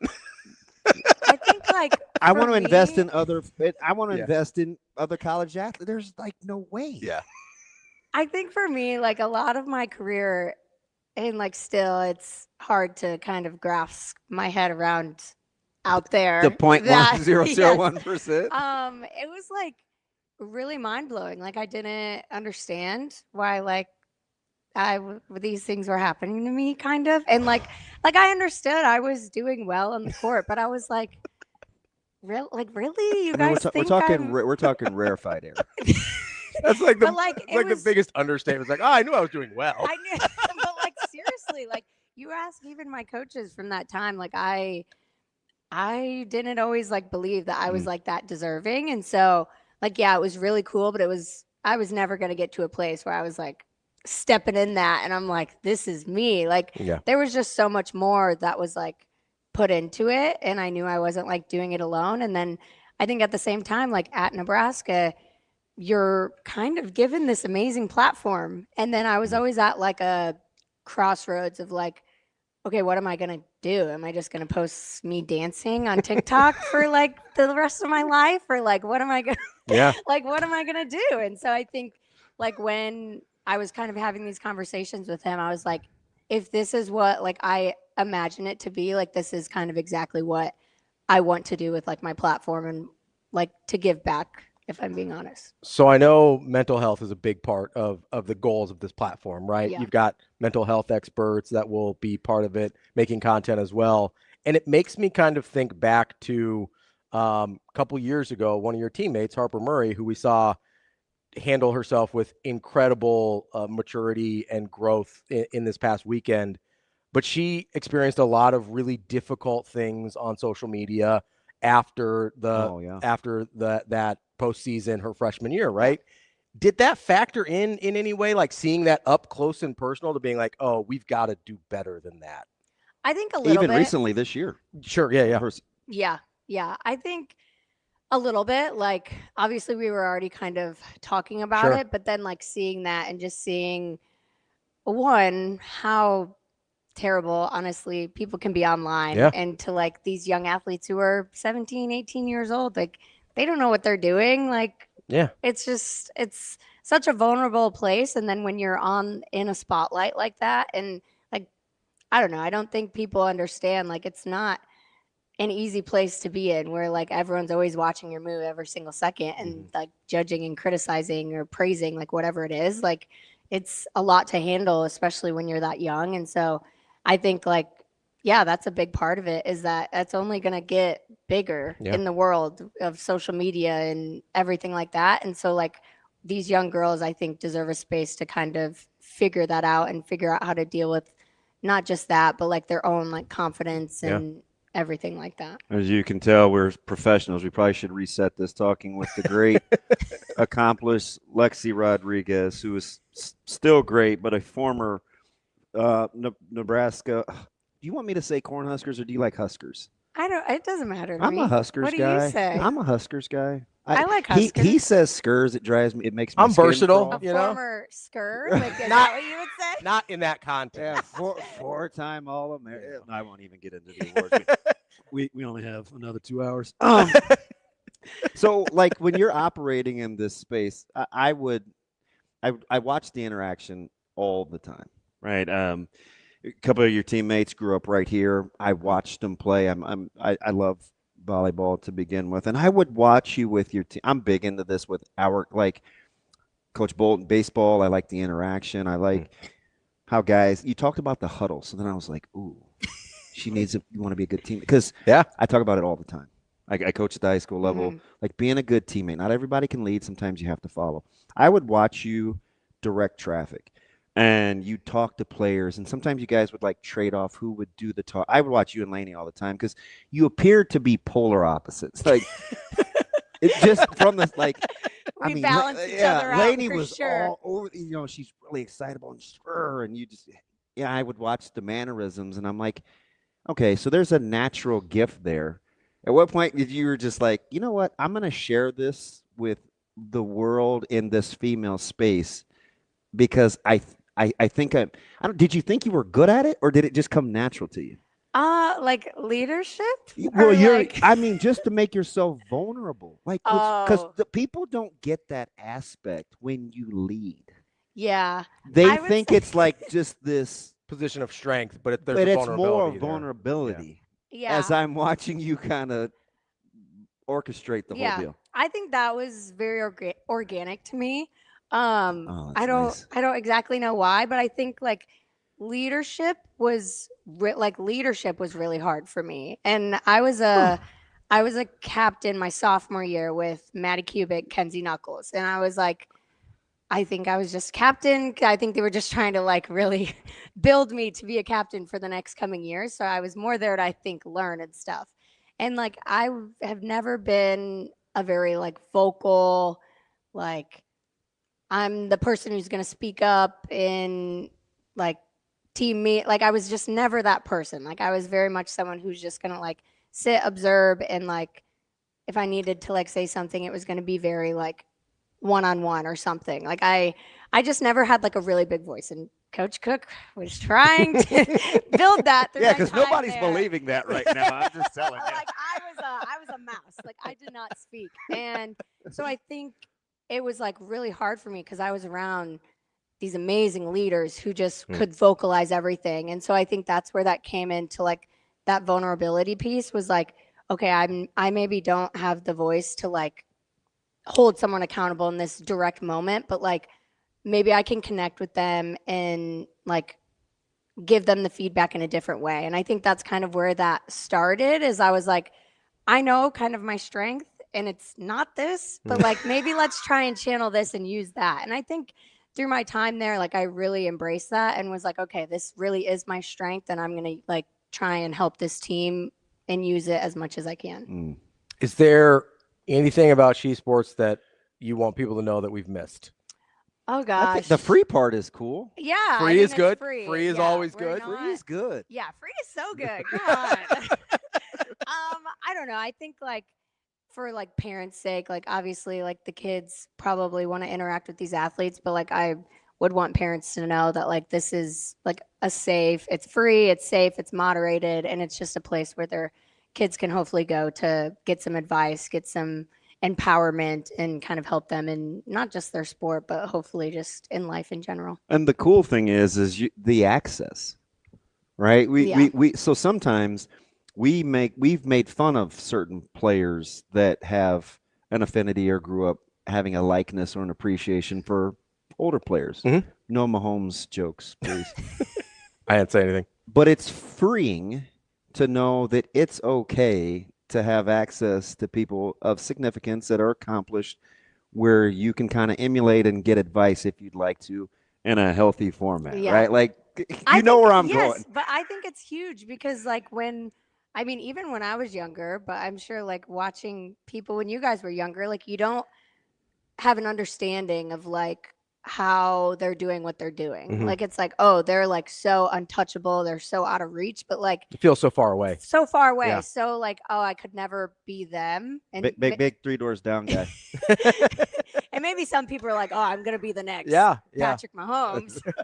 But and like that's great. Confidence is awesome. But I think just like that access to like knowing the ins and outs and knowing like everyone struggles, everyone has issues with confidence at some point. Like some people's styles are different. Like just having that access where they can ask these questions and kind of be like, okay, this is what it's going to take. This is how they manage these things. And if I can incorporate this when I'm 12, 13 years old, like maybe I can actually. Yeah, because it's 8 to 18, right? Yes. Yeah. And so you have the micro events. How about like you guys are rocking gear now? Like yes. Who does that? The merch looks pretty Are good. we really doing the whole merch? The merch looks pretty good. Way to hit the ground. I know. This was a shock to me, but yeah, we partnered with Hurrdat, and they have our like merchandise line. So yeah, it's all on the website if you want to get your new gear. What website would that be, Lexi? Oh gosh, I think. Do you have the website? Sasha, what website is it? Where can they get the merch? Hurrdatbrandgoods.com. There we go. You rock it every day. I was giving you the easy softball. I didn't know where. I didn't know. 19 hats, 34 I do. sweatshirts. I've got She's so many. got the vest. I've got vest guy. Omaha hats in every color. Oh gosh.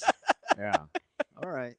Well, gotcha. Lexi, thank you so much for joining us. This is a super cool thing that you're doing here. Can't wait to be a part of it as Hurrdat, and can't wait to see what this looks like and anything we can do to help. This is kind of a thing that we very much appreciate as well and talk about on the show all the time. So anything we can do to help, please let us know. But Awesome. I'm sure it'll be an incredible experience for everybody involved. Thank you so much. Yes, thank you. That You is, guys know how I feel about mental health and the aspect it plays in athletics. So this is a beautiful thing for us. It's a natural fit. Lexi Rodriguez, not former Husker, always a Husker. Thank you. Always Thank a you. Husker and co-founder of SheSports. We will be right back with more Hurrdat Sports Live.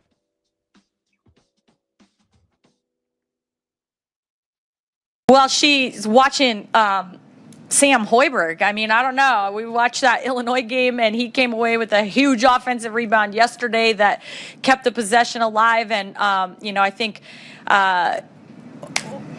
whether it's Kennedy or lots of other players that I thought Haley Weaver gave us just a major spark with offensive rebounds. Those kids, Haley and Kennedy in particular, have the opportunity to have free reign at offensive boards because we ask them to pick up the ball in the backcourt. So that gives them a little more freedom to go crash the boards. And so, I'm not saying that that's going to be Kennedy's forte, but it's great to see a couple hustle plays there.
We challenged them at halftime, and I thought our guys responded beautifully coming out of the locker room and got the lead back and ended up getting momentum and then just continued to withstand runs. And we could not shut them off in the second half. Stojakovic was unbelievable, getting to the rim, running isos for him, baseline out of bounds. I was hoping we wouldn't have many more of those because he was scoring it every time. But then we found a way to get a couple big stops, and we never panicked. And that's a credit to our guys for the first time for us playing on the road in a hostile environment. This is one of the great crowds in the country. And they were into it big time. Brad Underwood is as good a coach as any in the country. And our guys just kept going. And they showed great resiliency.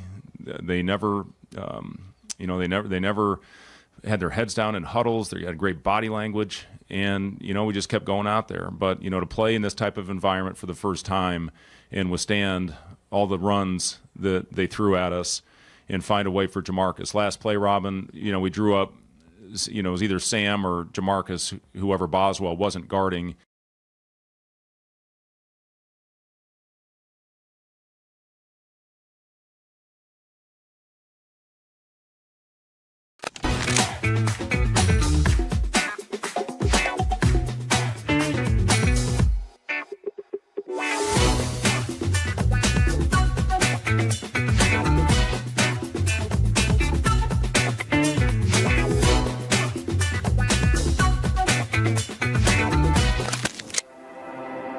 A successful financial future is built one coin at a time. Whether you're just starting out or a seasoned saver, we've got the financial resources and team of experts who will be with you every step of the way. Centris Federal Credit Union. We are where you are.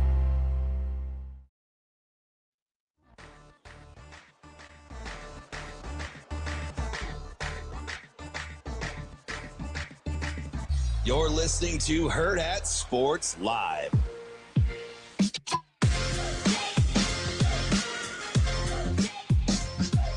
Welcome back, Hurrdat Sports Live. That's DB. I'm Ravi Lulla here at Hurrdat Sports Bar and Grill. I want to say thank you one more time to Lexi Rodriguez for joining us. I think that was supposed to be a 15-minute interview. We only tripled it. It's fine. You think Austin and Rico are like these idiots? We're really, really good at They saying probably say that anyway. We're really, really good at staying on the clock. Well, we are really good at She's though. just fascinating. No, it was. I mean, I'm glad she was gracious enough with her time to give us that opportunity because there was so much in there, and I do think it's important. Obviously, I'm not gonna lie to you. Like Hurrdat Sports is partnering with SheSports. Like I'm not gonna pretend like we're not involved, but there's a reason we're involved, right? Like we believe in what they're doing and in the vision that Lexi had for this. And, if you listen to the show at all, the amount that we talk about mental health, the amount Just that we me as a host. Yeah, the amount that we talk about the mentality of athletes and, the hard. resolve and the resiliency and what all goes into it outside of the physical, right? We get real philosophical on this show, especially for a sports show. And Is that what we do? Allegedly. I still want to go back to the joke with Wyatt, but carry on. But I think it's a really cool thing, and it was important to me to get the why from Lexi on why this was important to her and why doing this was her next move. Because like you said, like she would have had a lot of options to kind of do maybe her 0.01% thing over here or whatever else it was. Obviously, she's still playing professional volleyball. You're well aware of the accolades. 100%, yes. That's what I also wanted to make sure that I was like, okay, maybe she's in a different level than you, no offense, but you're in a different level than the rest of us still, okay? So, if she's the 99.99 or the 0.0001, you're like the one, and then there's the rest of us still. I mean, 8 to 18 is the platform. The accessing of athletes and, just the platform in general. If it would have been around a little bit earlier for everybody, just imagine me being, I don't know, 12-year-old me that was in love with Roger Craig, right? Yeah. Instead of, there would be some things I would want to emulate, sure, right? Maybe it was the running style or, wearing 21 or whatever, but just to talk to him about why I'm so fascinated in talking to him now, right? Where I can say, hey man, happy birthday. How's business going? Or, when you coming back to it's cool for me is when I started doing that with him at 40 or whenever I was versus 12 or 13, or to be able to talk to where it could have changed how you operated. Yeah. Right. Or Mike Rozier or Turner Gill. Right. Sure. I wanted to be a black quarterback for 17 years. Yeah. Traumatized over it in high school. Right. Just having the ability, the position change. Right? Yeah. Having the ability to talk to somebody or just, having or ask Turner Gill or Sean Buchanan or somebody, the guys that I admire, and say, hey, what's playing collegiate baseball like? Yeah. Versus, can you imagine how that would change? Now, it maybe would have changed. I'm not a big butterfly effect guy. Sure. At least I would have had the information. Yeah, but hey, is it plausible to do both? Is that something I should even be thinking about? Should I make a decision? It would have saved me from. It could have potentially saved me, you guys. I just want, this is important. Yeah. Right. Because I spiraled so bad as a freshman. Yeah. I was destructive and, because you kind of felt forced into decisions. Some bad habits where I felt like these people weren't being honest with. I'm telling you, it was a miserable. My first 2 years were a miserable experience, not being able to handle the whole baseball versus football thing, especially coming off what I changed positions for in high school. Yeah, in football, it certainly wasn't for this. That's what I was thinking at the time. Yeah. And just to not be able to process through that, or where somebody could have said, "Hey, you know what, DB? It's going to be really hard for Coach Sanders and Coach Osborne to get or whatever it was. Yeah. Right? Just give me some insight, so you know what you're getting into. Yeah, right. I could talk to Paul Meyer and be like, "Hey, is this doable?" Yeah. Or do I need to know going in? It's probably not happening. It would have helped. Yeah. knowing the circumstances that you're getting yourself into help a ton. Whether it changes anything or not, again, expectations can be really, really positive. Yeah, or really, really negative. Listen, Jack Stark is one of my best friends to this day.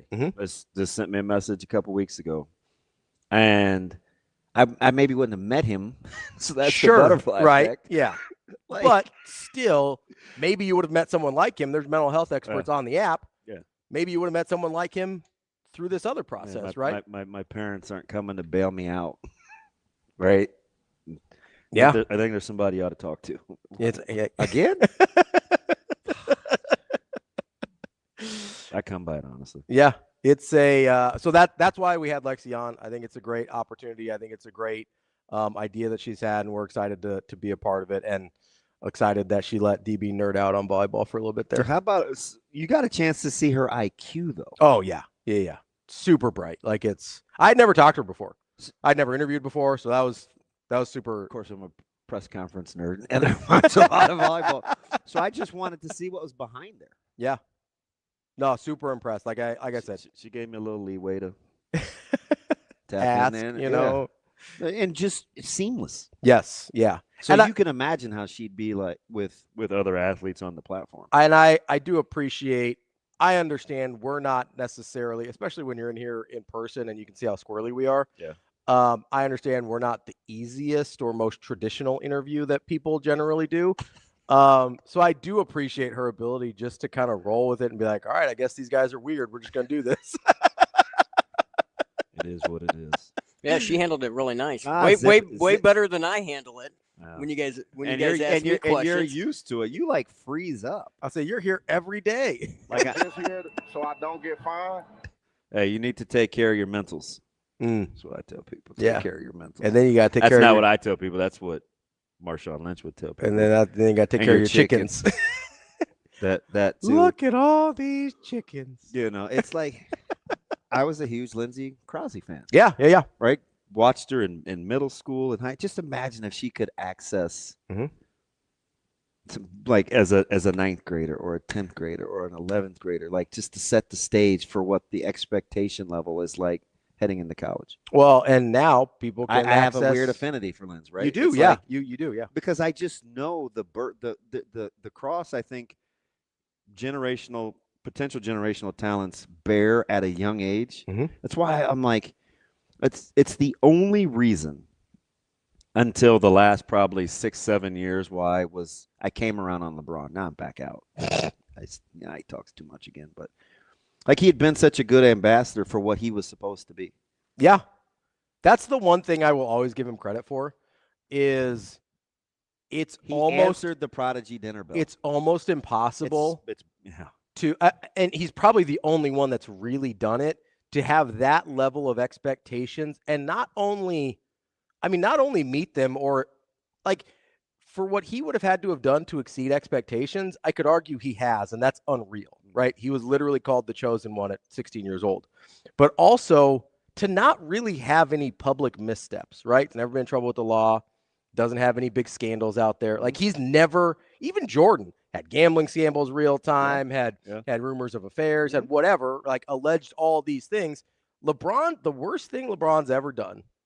No, careful, because I may have an opinion on it. In the worst, I'll let you. The worst public thing LeBron's ever done that we know about is the decision. Not one, not two. And yeah, that whole thing, right? And even that, right? I think people forget this.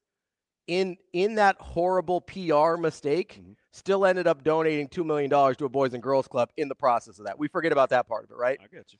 So he did it at a Boys and Girls Club, and it raised $2 million for him. So, like, even the worst thing that we think he's ever done was largely a net positive, you know?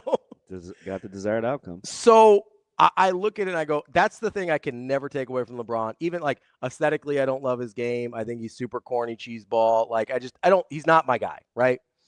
But I will never take away the fact that how hard what he's pulled off actually is. And we're seeing it obviously not to the same level, but we're seeing how hard it is right now with the quarterback position at Nebraska. We're seeing it with a guy like DJ Lagway. Like even guys that are anointed on a year-to-year basis and not an all-time generational basis, it's really hard for them too. So to be able to do that as a LeBron is unbelievable, because we see how hard it is, and we've seen how hard it is the last 2 years to be able to do it just on a local year-by-year level with a guy like Dylan. It's really, really hard. And I don't know if people appreciate that. I also don't know if we think about it in volleyball the way we do in other sports sometimes. But like you talk about a Lexi, you talk about a Harper, you talk about an Andy Jackson, pick someone, right? You're talking about all of these anointed people. And maybe because there's so many of them, it makes it a little easier. I would like to figure out how it is that in the volleyball world, they don't seem to miss. That was a great point. Like the hit rate seems off the charts. Yeah, it's incredible in volleyball. Because in no other, and they peg it early. Yeah, I mean, you're talking what, like 14? Yeah, on a lot of them. So I'm just like, what is it? I don't know, but if we could find some of that in football, that'd be awesome. Here you go. That's DB. I'm Ravi. Lulla. We got Dan Wolken from Yahoo Sports talking a little football coming up next. Well, she's watching Sam Hoiberg. I mean, I don't know. We watched that Illinois game, and he came away with a huge offensive rebound yesterday that kept the possession alive. And, I think whether it's Kennedy or lots of other players that I thought Haley Weaver gave us just a major spark with offensive rebounds. Those kids, Haley and Kennedy in particular, have the opportunity to have free reign at offensive boards because we ask them to pick up the ball in the backcourt. So that gives them a little more freedom to go crash the boards. And so, I'm not saying that that's going to be Kennedy's forte, but it's great to see a couple hustle plays there.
We challenged them at halftime, and I thought our guys responded beautifully coming out of the locker room and got the lead back and ended up getting momentum and then just continued to withstand runs. And we could not shut them off in the second half. Stojakovic was unbelievable, getting to the rim, running isos for him, baseline out of bounds. I was hoping we wouldn't have many more of those because he was scoring it every time. But then we found a way to get a couple big stops, and we never panicked. And that's a credit to our guys for the first time for us playing on the road in a hostile environment. This is one of the great crowds in the country, and they were into it big time. Brad Underwood is as good a coach as any in the country, and our guys just kept going, and they showed great resiliency. They never, they never had their heads down in huddles. They had great body language, and we just kept going out there. But to play in this type of environment for the first time and withstand all the runs that they threw at us and find a way for Jamarcus. Last play, Robin, we drew up, it was either Sam or Jamarcus, whoever Boswell wasn't guarding.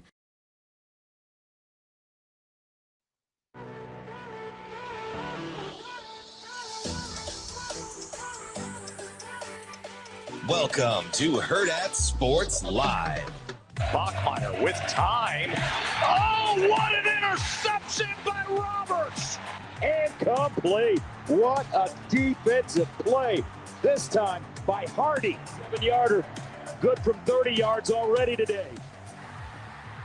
No good. They go to a trick play. Taylor threw it back to Mars. It is intercepted. Intercepted by Luke Burgott. Welcome back, Hurrdat Sports Live, presented by Centris Federal Credit Union. That's DB. I'm Ravi. Lulla here at Hurrdat Sports Bar and Grill. We are joined now by Dan Wolken from Yahoo Sports, their college sports columnist. We're going to focus on college football today, be hard. Dan. He's good. How are we doing this morning, Dan? Thank you for joining us. Yo, I'm good. How are you guys? Oh, we're trying to make it. We are trying to make it. This is going to be hard to be disciplined because this is not what this show is. But if I sneak in some other college sports questions, will you give me a little grace? You guys can do whatever you want. I'm here for you. Appreciate it. Well, I'm going to start with college football because that's what I signed up for. Dan, I am curious because full disclosure, I love coaching searches. I just find them fascinating. I find the process and what people are looking for and what people think is a fit for their institution really, really interesting. And so Michigan is one of the more interesting ones we've come across in a while. Obviously, you've got one of the big name blue blood schools in a very strange situation, a lot of their own making, but some obviously in circumstances they've been put in by people they've hired. But as you look at this, is there a clear path forward for them at this point in terms of hiring the caliber of coach we would normally associate with that job? It's murky for two reasons. The first being that the timing is terrible, which is why all of these conspiracy theories that you've heard about, they waited until after signing day, or they did this, or they did that, they don't really hold water for me, because if you were trying to hire a coach, this is like one of the least convenient times to do it. You'd have made that move like right after the Ohio State game. The other part of it is that we don't really know who the athletic director is going to be. I mean, Ward Manuel is leading the search, but there's also this active investigation happening that is delving deeper into the culture of Michigan athletics. We know all of the scandals that have happened on his watch over the last many years. And I feel, again, this is not me saying I know what's going to happen, but the feeling I get is that Michigan is ultimately going to have to move on from him. So you're hiring a coach, not knowing who the athletic director is going to be. That's always a bit of an issue. So, yeah, like, it's not going to be easy. It's also not easy anyway to hire somebody, because if you're Michigan, you're generally wanting to get somebody else's head coach. But more and more, it's hard to hire other people's head coach. Just look at what happened with the Penn State search, and they had 50 days to figure it out, okay?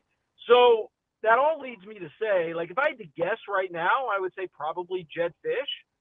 Is Jed Fish good? Yeah, he's fine. Like, he's a pretty good coach. Is he like a slam dunk to succeed at Michigan? No. But I will also say this, and this is way too long of an answer for you, but the way things are set up now in college sports, especially at a program like Michigan, they've got the infrastructure with their NIL stuff to have good players, to have good rosters. And I think the bar for head coaching competency doesn't need to be like Urban Meyer at Michigan. It can be well short of that and still be a very good result. True or false? Michigan would be better off letting Biff Poggi have the interim year, take a beat, hire an AD, and then try again next year when they're at the front of the coaching cycle rather than the back end. Did you see Biff Poggi as a head coach at Charlotte? No, but I saw him as one at Nebraska earlier this year. Yeah, I hear you. Yeah, you got me there. I can't lie.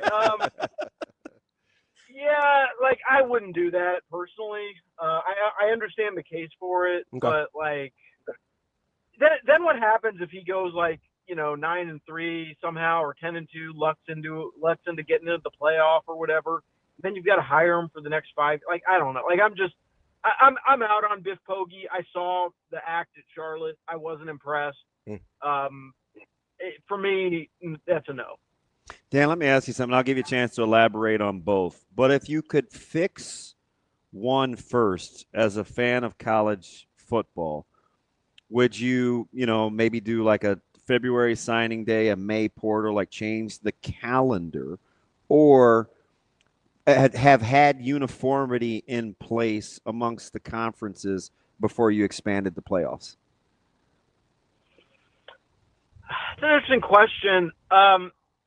Look, I don't know that you need uniformity to make this thing work. I really don't think that's necessarily the highest priority, because you're never going to get uniformity. The leagues are just all very different. They have different needs, different players, different perspectives, different commissioners running them. It sounds good to say that. I just don't think it's really practical, and I'm not sure what more that would give the playoff that it doesn't already have. The calendar's a real issue. Like that's a big problem, and it goes beyond just the signing. It goes beyond just the signing day. I also think when you're looking at the college football playoff and how deep it extends now into January, I think they're cutting off their nose to spite their face with this thing. I think they need to, let's just say they're going to expand it to 16, because we all know that's what they're going to do. Mm-hmm. It's got to start the week after the conference championship games. Like, it just has to, or else this thing doesn't really work. And then maybe you take a week off, get this thing done as close to New Year's as possible. Then you open the transfer portal. Then you do recruiting. It's like everyone always talks about how in the NBA, it's backwards, where you have to do the draft first and then free agency. Like, how can you know what you need to draft before you know how free agency is going to turn out? I think in some ways it's the same in college football, because the ordering you'd want is coaching carousel, transfer portal, recruiting. I think that's very clear. So were you like level of surprise that you have the portal date before the season's even done? Is that where you would start first, or would it be the part where you start the playoffs? Because I don't see how you can have a December or January port, maybe late January, but why not just put it after spring ball? Well, because it's all tied to the academic calendar, and I understand. Like, I get it. Yeah, I mean, as long as the schools are on semesters, now, again, can somebody transfer in February? Like, I don't know the inner workings enough of the academic world to sort of know how to figure all that out. It seems people do things however they want to do them, and that's fine. But I just feel like they're very much guided by what the lawyers tell them and what they think they can do without being sued to the moon and back. So that is part of the discussion as well, like it or not. And it's certainly why the NCAA is so eager to try to get something done in Congress that protects them from a lot of these lawsuits and gives them the ability to enforce their own rules. But you also have coaches who want to get those transfers in before spring ball, so that they can have practice. They can have practice so that they can learn the system, blah, blah, blah. These are all tough conversations, and there's trade-offs to every different way to do it. Talking with Dan Wolken from Yahoo Sports. Dan, let's get to the actual playoff, because I kind of look at this field and I can't decide how many teams I think can win a national championship, because it sort of feels like I'm not sure anyone necessarily feels really good in my mind. When you look at this field, how deep do you have to get before you say, yeah, I don't think that team can win it all?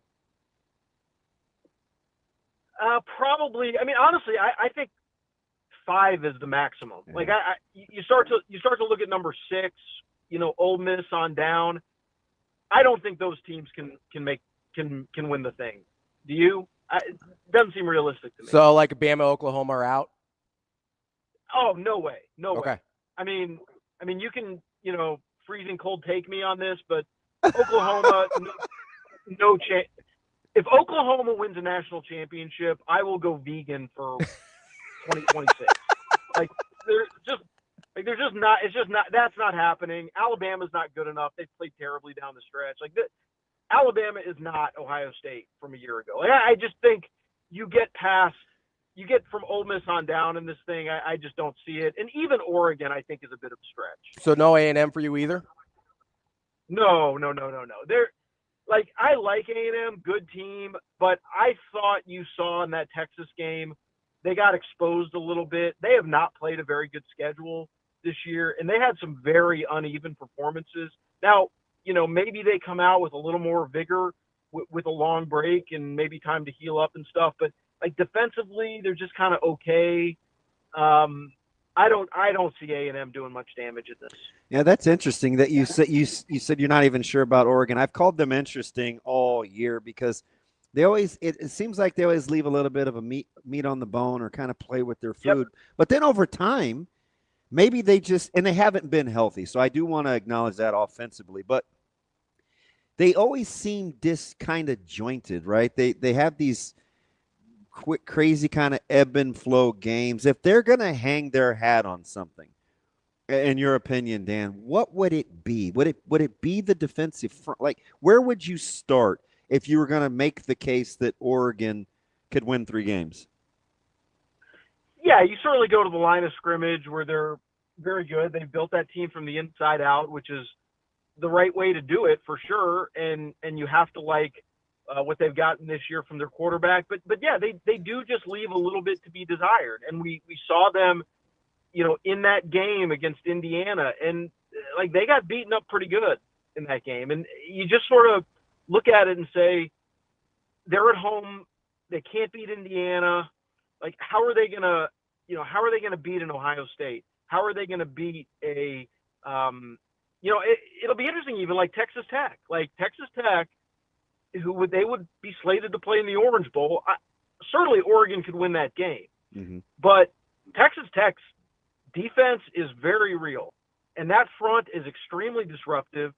And honestly, I'm not sure they played a team like Texas Tech this year. So, like, I think Texas Tech wins that game personally. But you never know. Like, it could be the opposite of last year for them, where they come into the playoff and they just sort of laid an egg.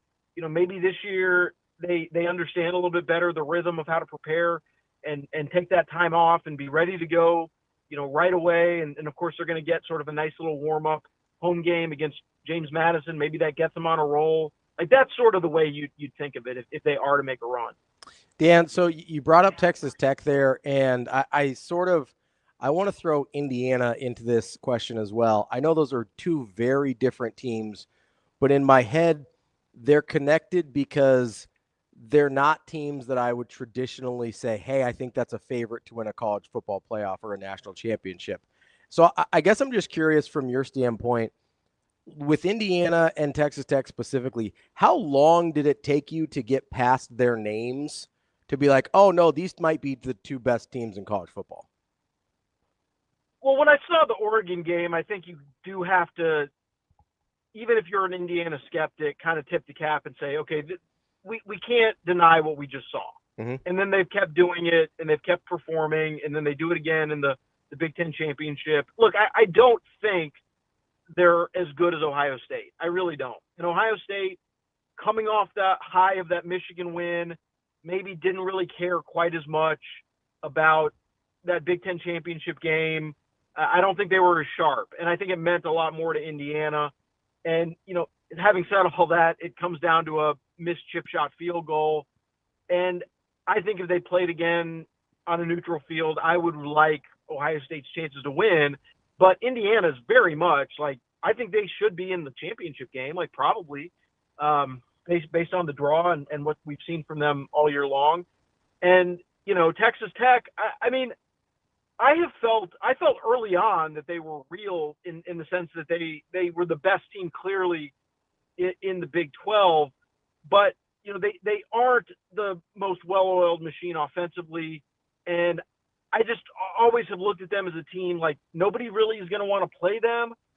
They could win a game in the playoff. They could win 2 games maybe in the playoff, but at some point they're going to run into somebody that is able to score some points, and they're just going to get behind, and they're not going to have the playmaking ability to really keep up. And that's just sort of how I feel about them. Let me ask you, let me go back to Indiana and the fascination there. Sometimes I always felt like a lot of coaches are the victim of Cignetti's success, and we've studied him a ton, and I was one of these dorks that was super enamored coming back from Big Ten Media Days. When we first got to see him a couple of years ago, he was doing a side interview with Adam Rittenberg, and I know Adam, and he's kind of motioned me over, and I'm just listening to him, and I came back and I told my partner, I said, gosh, this guy is super interesting, just he's super pragmatic, confident, and the rest is history, right? Do you lose fascination with him because he is one of one, a unicorn in terms of how he's done it, or are you more fascinated with him because he is one of one and is a unicorn? Well, I think we should all be really fascinated with what we're seeing because it's really never been done like this in college football before. To have this quick and this dramatic of a turnaround of a program that was just completely at the bottom of college football for so many years. And I don't think we maybe quite grasp the enormity of that and grasp like what exactly happened. It's one thing he was on 60 Minutes, last weekend. I don't know if you guys saw that.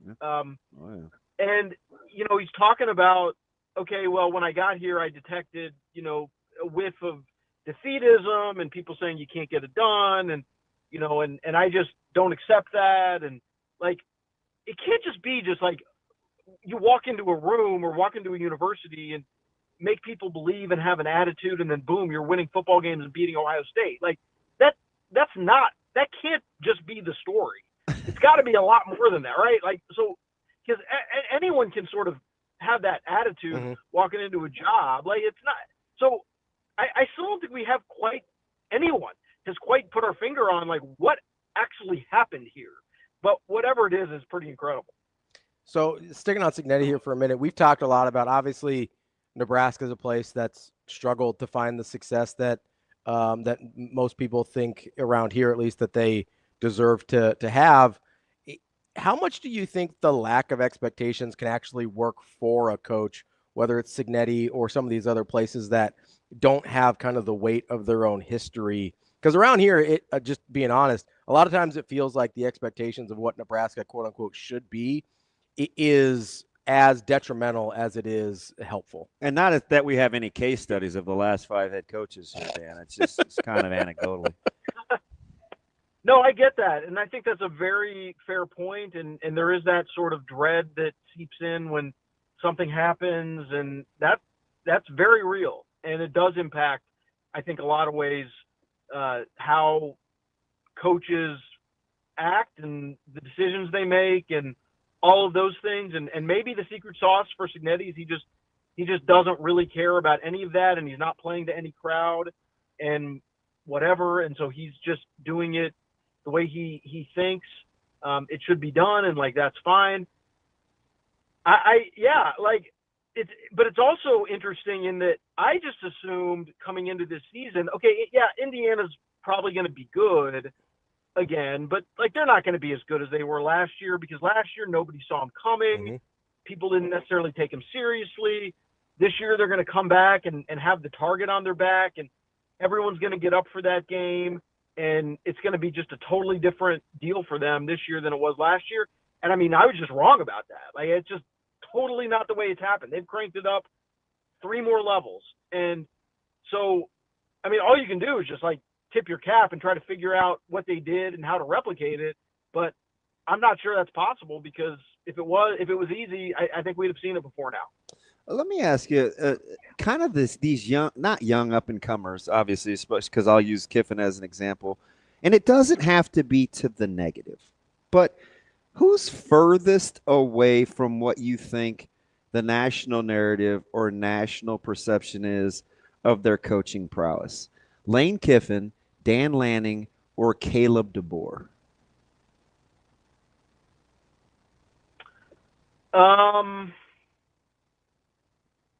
Wow. I mean, look, I think Lanning is is really, really good in terms of understanding like where the sport is at, where young people are at, where, you know, the recruiting aspect is going, and building everything in the program optimally toward what wins in 2025. And obviously he learned a lot of that from Kirby Smart, who came in to Georgia a decade ago and kind of did the same thing.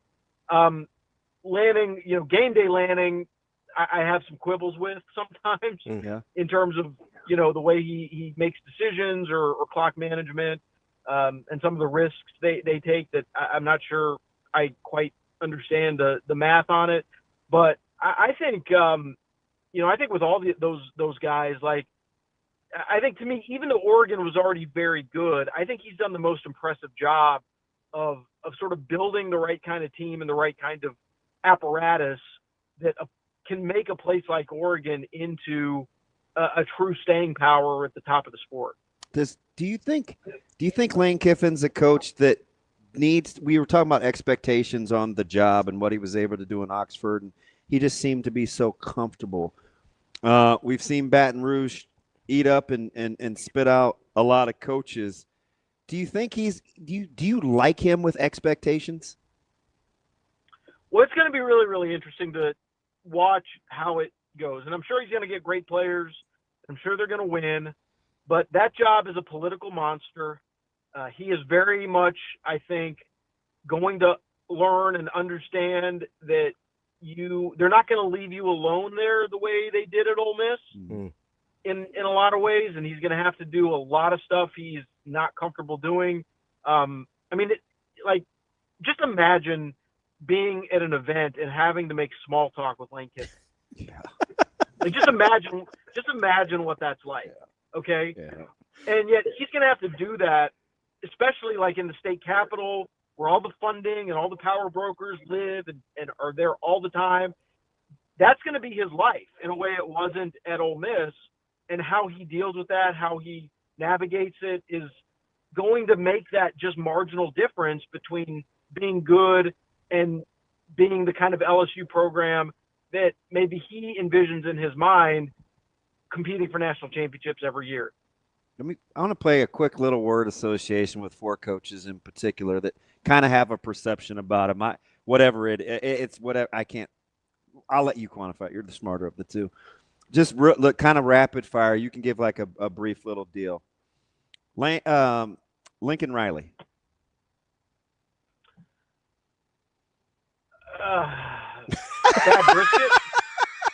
I think that was the answer. You sound like Southern Cal's fan base. I think that was the answer. For a guy that wins a lot, it's amazing how you guys think of him. Oh, I was fat. That was the one I wanted to start with first. Go ahead. Carry on, Dan. Well, the bad brisket is iconic.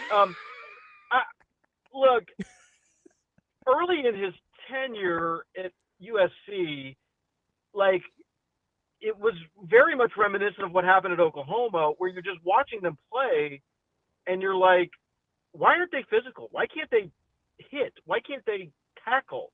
And, you know, and it's like, it's a whole thing with his strength coach and, you know, the plyometrics and all the stuff that they're doing to emphasize like flexibility and, you know, quick twitch as opposed to like brute force, which at the end of the day, football is still a brute force kind of game. And it's gotten better, but I mean, Lincoln's a good coach and certainly he's had success, but I think it's been a disappointment. Mike Elko. Relentless competence. Just super together, super understanding, the guy with the pen, super smart, understands emotionally, intellectually, everything going on. I'm a big fan. James Franklin. Phony. Really? Oh, I think he's a complete phony. I mean, he's a very good coach. But like, listen to the way he talks. Does anyone you know talk that way? Like, just in normal conversation?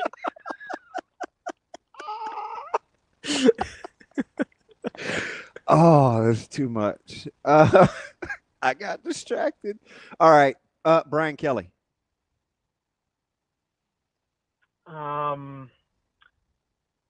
Halfway into retirement, like he took that LSU job. And instead of stepping on the gas, which is what I think people expected, and why, like, the reason why he would have left Notre Dame to take that job, and he just kind of like checked out a little bit, and didn't really understand what the job was and what it required, and who the power brokers were, and that could help him with players, and there were all these more than rumors, but a lot of talk about just how much time he was spending, at his beach house and on the golf course and blah blah blah. Like, I just didn't understand what that hire was all about, and he didn't do anything with it. Two more. Jeff Brom.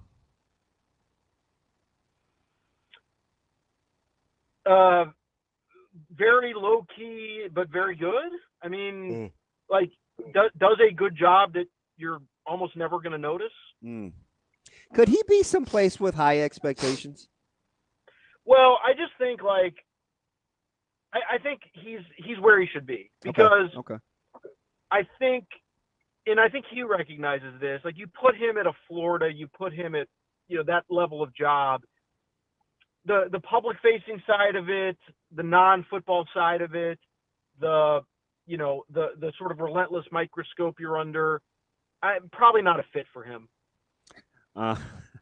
I'm almost terrified to ask about this guy, but Sarkisian.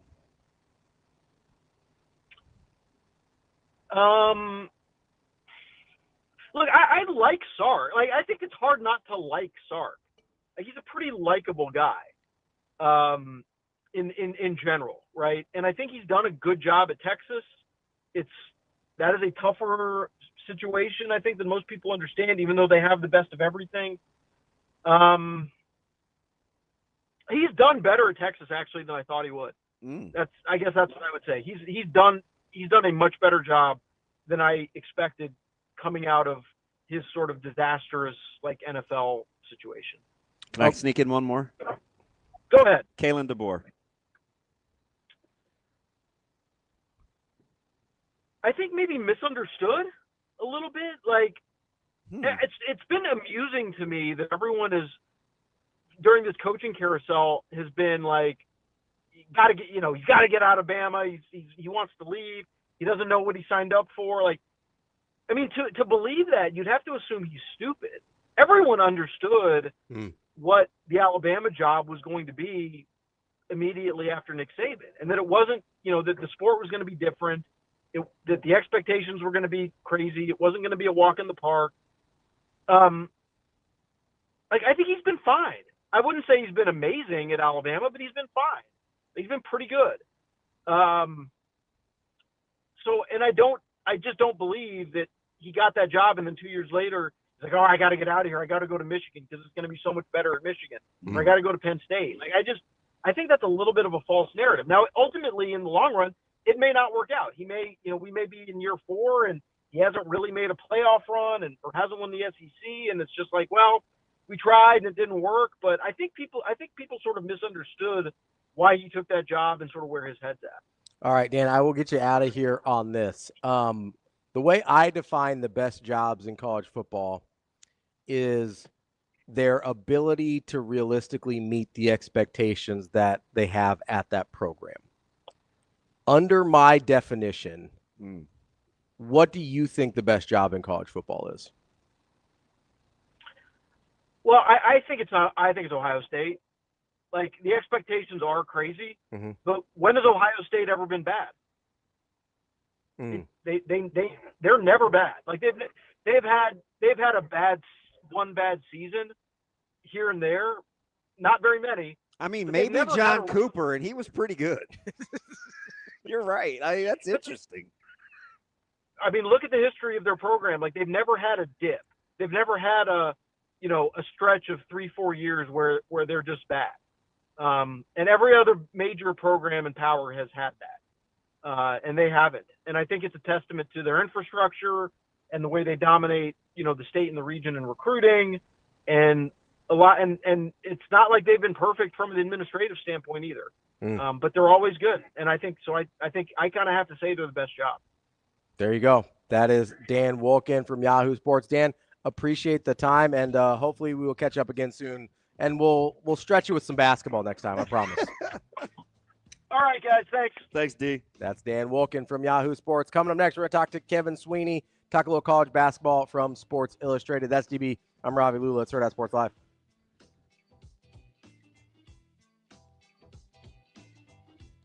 I mean, I think it started with our serving and passing, and I don't want to like mispronounce her name, but number one, their middle, like she's a great serve, and she caught us on that for that run. So, I mean, I think we worked all season on being first to 5, first to 10, first to 15, and so on, and we weren't able to do that with her serve. And I mean, credit to her, she's a great serve. So, I mean, yeah, like we really take pride in serve and pass, but I think it caught us up a few times. Oh God, I mean, in moments like that, I feel like most of us probably aren't even thinking, like we're just going back to the basics, and we're all hyper competitive, and I've never actually been in a situation like that with going that far. So, I mean, it's hard, but at the end of the day, like whoever was going to win that set had more will, and obviously they took it in the 5th, but I think that set showed that we weren't going to just let them take it from us on our home court and in our gym, and it obviously didn't turn out the way we wanted, but I think we showed a lot of fight, and that's something to be proud of.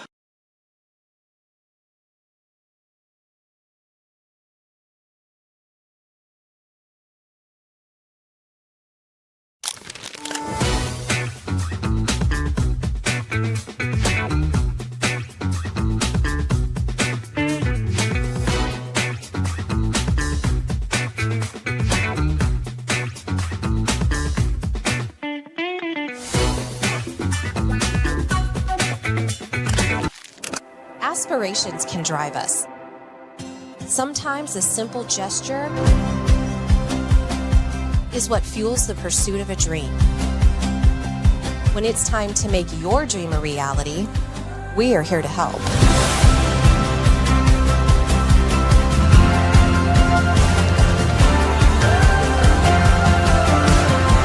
Centris Federal Credit Union. We are where you are.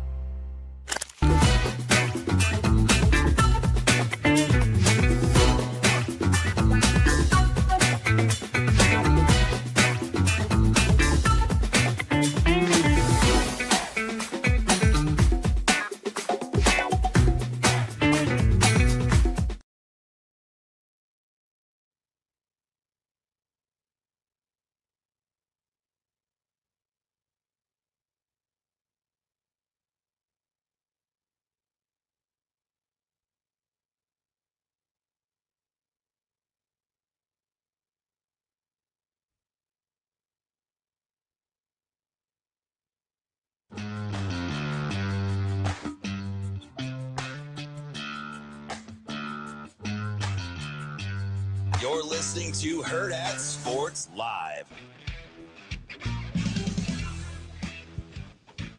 Welcome back, Hurrdat Sports Live. That's DBM Ravi Lulla here at Hurrdat Sports Bar and Grill. We are joined now by Kevin Sweeney. He covers college basketball for SI Now. What's going on, Kevin? How are we doing this morning?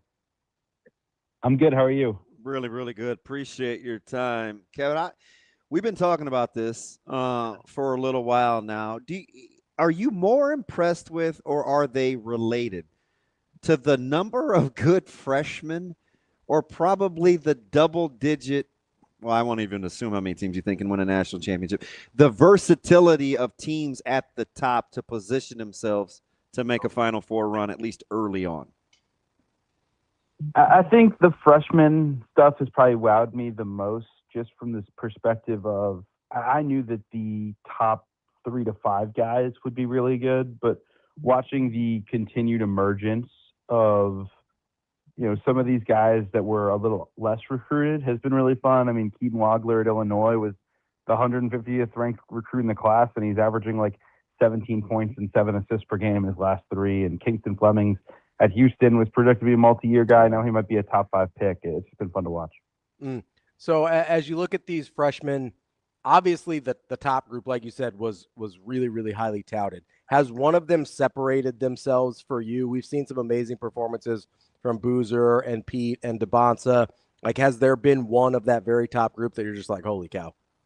Or is that your top group? I'll say, or who is your top group if I'm giving you bad names? No, that is my top three. I don't know from a draft perspective that anyone has separated themselves. I do think if I was picking, I would probably take Darren Peterson because I think his ceiling as like an on-ball scoring combo guard is kind of exactly what the NBA wants. But at the same time, like from a college perspective, at some point we can't ignore that Cam Boozer has been the best of the bunch everywhere he's been. College, high school, AAU, USA basketball. He's always risen above. And so I think, from an NBA side, like someone's going to have to sit there and say, like, are we really going to pass on the guy who's been better at every step? And that's going to be really hard for whatever GM has that number one pick. My co-host doesn't like Cam Boozer. He'd like to add something here. That's not true. That's not. I didn't. I'm just telling you. I'm an AAU honk.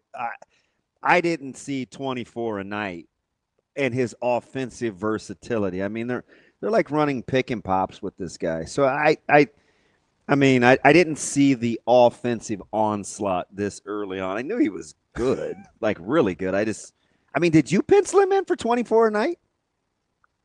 I thought he would score. I agree with you that the versatility of his offensive game has really expanded. And it's a credit to him because I think it's so hard for guys that can physically dominate around the rim to develop some of those softer skills. And I think he's done a phenomenal job of that. And I give credit to Duke as well. I mean, what they did with Cooper Flagg last year was similar in that regard, right? Like put the ball in his hands early, gave him opportunities to expand his offensive game as a playmaker, as a guy who can make perimeter shots. And, I think you saw the growth from him throughout the season. That was really cool. Cam was probably even more game ready than Cooper was. And I think the scariest part is that there probably is still another gear that he can hit this season. Even just seeing his growth as a finisher and some of the stuff he's been doing around the basket from November 10th to December 10th has been impressive. Relatively speaking, he may be flying under the radar, but I want to give you a chance to talk about his team too, because they aren't, and I like him. How about Brown Jr. at Louisville relative to what you think this team is capable of? I mean, he's almost the perfect point guard for Pat Kelsey because he wants to play with such pace. He plays with incredible freedom that Kelsey gives him. I think the scary thing with Michael Brown is that he hasn't shot it great. He's at 27% of the season, but he's someone that can absolutely torch the nets when he's hot. And we saw it this summer with USA basketball, what he's capable of as a shooter. And so, I think if this Louisville team is really, really talented and they've only shot it well, they haven't shot it at the elite level I think they're capable of yet. I think that's probably the scary thing if you're matching up with the Cardinals anytime soon. I want to ask you to that point. They play a certain way, right? They're going to get their threes up. It's how much of what you look at him play do you think, well, if you can get to any spot on the floor, just get an easier shot. Do you correlate shot selection with his efficiency in terms of actually shooting the basketball? Yeah, look, I think it's a fair question. I also think it's a good example of, where maybe some of the freedom that Louisville gives their guys maybe hurting at times, because I think there's a level for him that like understand athletically that you have an opportunity to get to him. And I think part of that's like Michael Brown was 5'10" as a sophomore in high school. He hit this growth spurt late to get to 6'4" or 6'5", and is still very much growing into his body. And I think that's part of the reason he's been on such a incredible upward trajectory. And so I think the opposite end of that is, understanding how to use that frame and play with like an extra level of physicality that I think he will get to one day. Right now, I think he does probably settle a little bit at the moment. So I want to ask you a little bigger picture with some of the teams we've seen so far. We're about a third of the way through the season for everybody. Who has outperformed your preseason expectations of them the most? Michigan, Gonzaga, Iowa State, or Arizona? It's a great question. I think Iowa State probably surprises me the most just because I didn't see the offensive explosion coming. And part of that, like, I think we're all victim to this now. Like, the portalification of the college basketball offseason. Everything is all about what did you add? What did you add? What did you add? We don't think enough about like what can guys grow internally and do. And Iowa State's a great example. Like, yeah, they went and got a key portal guy to solidify their front court and a really good freshman who's been phenomenal defensively. But like their offensive boom has been internal improvement and Josh Jefferson and Milan Momcilovic taking huge steps. And so I'm not sure I saw that coming. And that to me is probably the biggest surprise. I thought Iowa State would be really good. I don't think I saw them as a team with the ceiling that this group seems to have. It's really funny to me how quickly, and you just brought it up there, how quickly the sport changed from what are you bringing back to what did you bring in, right? Like it was like 3 years ago when every like preseason. Well, we were crying about college basketball that run and done, it was ruining the game. Yeah, and it was it was a bad product. Sure, and I think it's much better now, but it was even post, I feel like, transfer portal kind of era starting where it went from what have you brought back to what have you brought in, and that mentality shift is actually really interesting to me. Yeah, and look, I still think you can build elite teams in the portal. I mean, Michigan is probably the best example of that. They're absolutely loaded and got the right kind of guys that had won at previous stops and whatnot. But yeah, I think it's actually great for college basketball that teams like Iowa State and Purdue are as good as they are because you get a great balance of like, yes, you can build it internally if you want to. You can go be Michigan and try to hunt the portal and do that at an elite level. You can build with freshmen like Duke is. Like there are different ways to build elite teams. There's not one recipe. I think that's great for the sport's long-term health. So I'll go 1A, and 2, the 3 best halves of basketball that I've seen this year. One is what Arizona did to Arkansas in the second half, or Alabama the other night. 1A is what Michigan did to Gonzaga in the first half, but kind of flying under the radar is what Iowa State did to Purdue in the first half.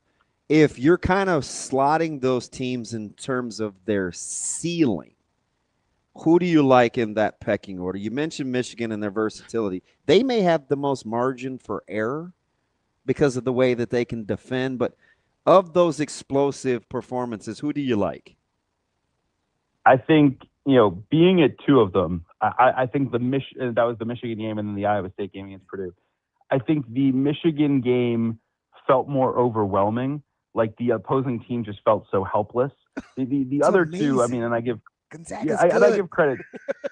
It was absolutely astonishing to watch. Like, and again, especially the way they did it. Like Gonzaga has built maybe the best program of the last 25 years on being physical and tough and great around the basket, and they couldn't do anything. They literally could not. They could not get anywhere near the rim, and that like is a lasting image that will be hard to shed as I like fill out a bracket on Selection Sunday night. So how do you put that against what Arizona did to Alabama in the second half? I mean, that was incredible. And they do it. They're physical. There's some similarities there too. There definitely is. I think what was scary about Arizona is they won all these games early on, basically ignoring the 3-point shot and really lacking in true scoring production. And then here comes Braden Burries and has a phenomenal game against Alabama. He's now scored 15 plus in 4 straight. Like that's the separator with Arizona is if he is as good as he has been lately, and they now have an elite scorer to go with their elite point guard and their amazing front court with tons of physicality, they are as tough to beat as anyone in the country. Kevin, I don't want to go all negative on you here, but who's been the most disappointing to you this year? It's a good question. I think the easy answer for me is Kentucky, just because of the money involved and the amount they invested in that roster. Obviously, they're not a finished product yet, and we'll see what they look like when Jaden Quaintance comes back, and maybe that changes things a little bit. But not just to lose the games they've lost, but to be as uncompetitive as they've looked, that's really, really jarring to me. All right. I'm hoping on the answer, so is our listening audience. Best story in college basketball so far been Nebraska? Yeah, I mean, certainly as good of a story as it gets. Really impressed with them. The way I think Rink Mass individually is like one of the best stories in the country, and the way he's come back, the way he's elevated the program. I mean, he has been, he is to me maybe the most underrated and under talked about guy in college basketball right now.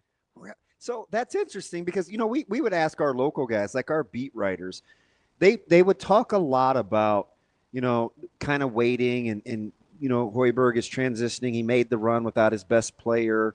And when Mass comes back, I'm still not sure we understood the impact of when he wasn't playing, but he clearly has leveled up since the last time we saw him. If we take the intangibles out, you got to be pretty convinced that Coach Hoiberg can do the coaching development piece thing. Yeah, I think without question, and it's not just Mass. Like, I think when you look up and down this roster, it's guys that have consistently gotten better over their careers, which is obviously the biggest deal. I mean, I give a lot of credit to Mass himself, just from the perspective of, like, you don't come off the injury and the surgery that he had as smoothly as he has. And so that is a huge credit to him and the work he put in, both from a recovery standpoint, but also using that time productively from a skill development standpoint. And I think that's him and the whole coaching staff and everybody building an amazing plan. And probably to people that don't ever get talked about, trainers, athletic, physical fit therapists, et cetera, like all of them have probably contributed to that. And I'm sure they'll get their flowers in time. But, I think what to me, what's probably most impressive about Hoiberg's job this year is, truly finding an identity of what he wants the program to look like and what he wants, like the types of players that will fit the way he wants to play. I think for the first time really at Nebraska, he has a team that truly looks like what he envisions for a high-level college basketball team, and the results are speaking for themselves. Kevin, I got to go back to Kentucky here for a second because you mentioned the investment. You mentioned kind of the disappointment there. I would argue, I know they made a Sweet 16 and where they were seeded in the NCAA tournament last year, but I would argue last year was disappointing as well. Like, we all know Mark Pope wasn't their first choice. Mm-hmm. What kind of leeway do you think he has in Lexington? So I think they would largely perceive last year as a success, given the transition, right? Like, it was late. They didn't have a roster on basically April 15th. They had no players. And he rebuilt that thing on the fly, right, literally. And to get to the Sweet 16, which was really the bugaboo with Cal, was he hadn't been to the second weekend since before COVID. I think if they had lost early, maybe the perception of last year changes a little bit. Okay. So I think that does give him some leeway. I will say this, I think what made Pope great his first year was Kentucky fans were starved for someone who understood Kentucky and was about Kentucky. I think Cal, the criticism of Cal was that Cal was about Cal and Cal was about NBA players who played for Cal, et cetera, et cetera. And I think that's great when you're winning and when you're losing. And Mark Pope knows more than anyone else how painful it is to lose in that town.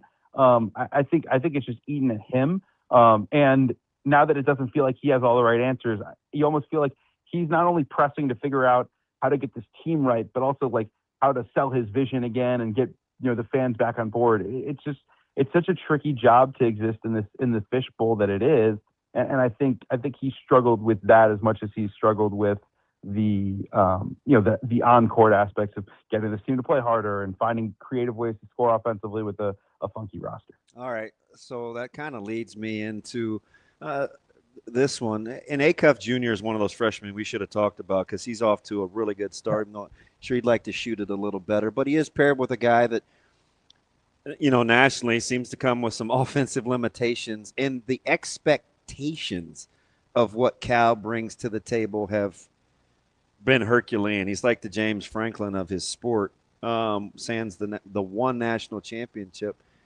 Does the prowess match the expectation levels, and is that any easier or harder at Arkansas? I think it's less the expectation level for him and more just needing a reset. I think he built Kentucky to a level where it felt like they always had the best players, and so every year was a disappointment when they didn't win. It was like a referendum.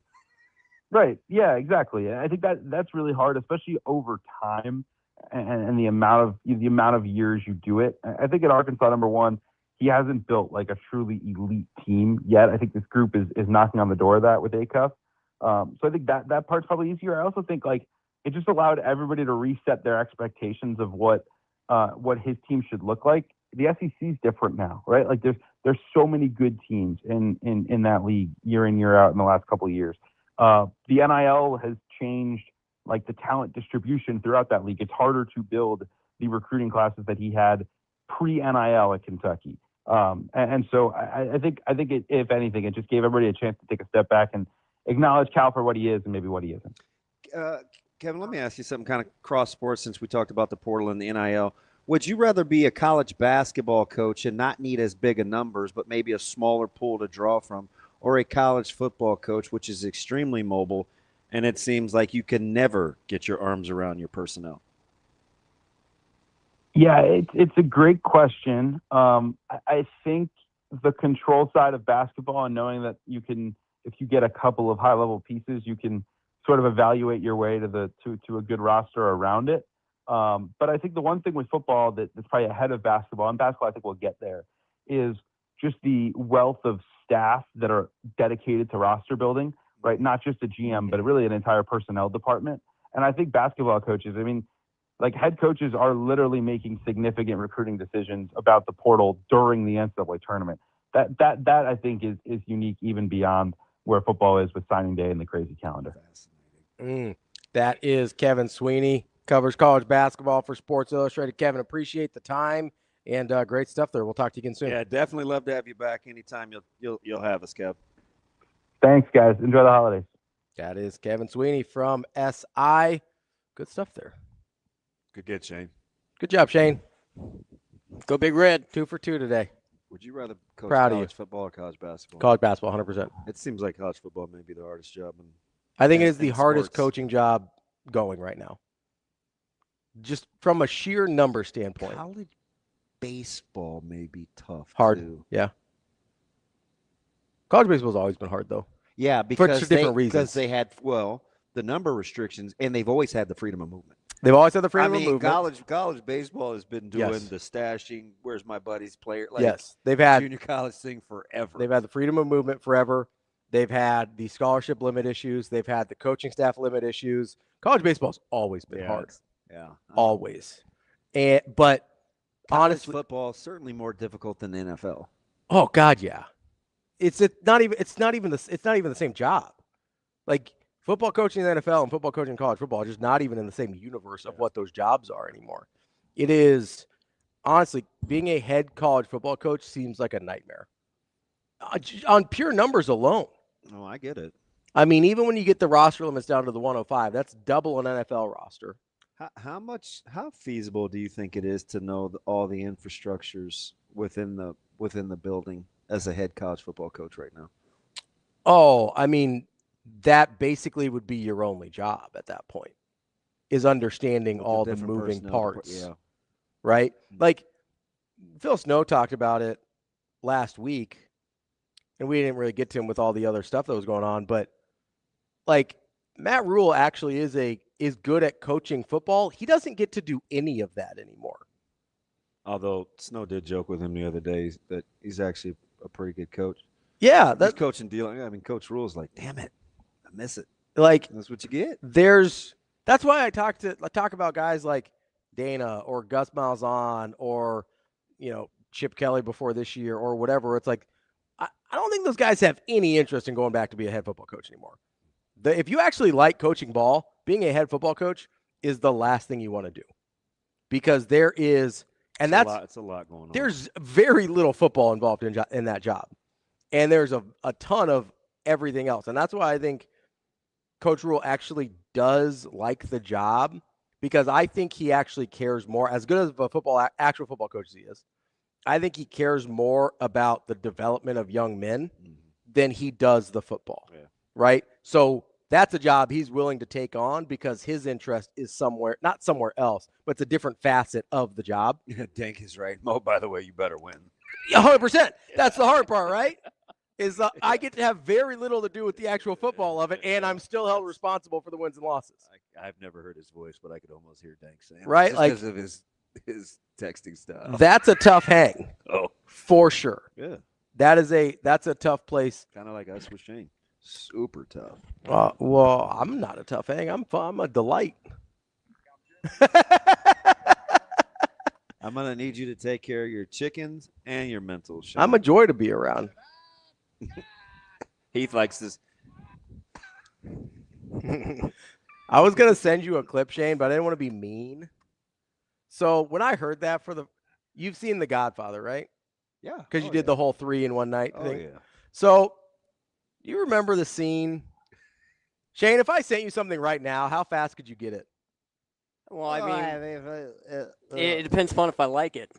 No, it doesn't depend on if you like it. Just send it to him, All and right. we'll talk through it until he says he can get it right. So stop. It reminded me of Giving this. that guy a runway is like. I'm not trying to give him runway. I'm just trying to actually, It can be a short runway. It'd be fine. It would have to be a like short flying into runway State for you, College. brother. Wow. As you get in the tall bar. You don't want to let him in the tall grass at all. That's a bad decision. There is a scene in The Godfather where you remember when the horse head scene, right? Yeah. You remember how that particular individual reacted to the horse head in their bed? Shane, I just sent it to you. Can you? Would you rather in that culture? Would you rather get the horse head or the fish? Oh, horse head. Horse head is a message of you better do what I want or else. Fish means you're already. Fish is. Yeah, you're Like that's all she wrote. That's all she wrote. So I 100% would rather get the horse. warning than it's over. No pun intended, but give me the heads up. You know, give me a chance to make things right before I get the fish. How many times over the next forever will this?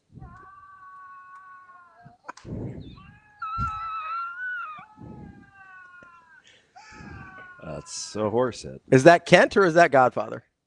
Play them one after another.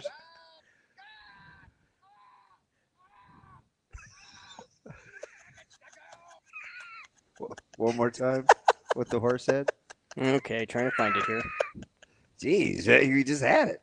Well, I think it has to. It doesn't have a rewind on it. It's 9-second clip, Shane. Yeah, but I got to re-download it. Good Lord. Classic. Oh, it doesn't have rewind on it.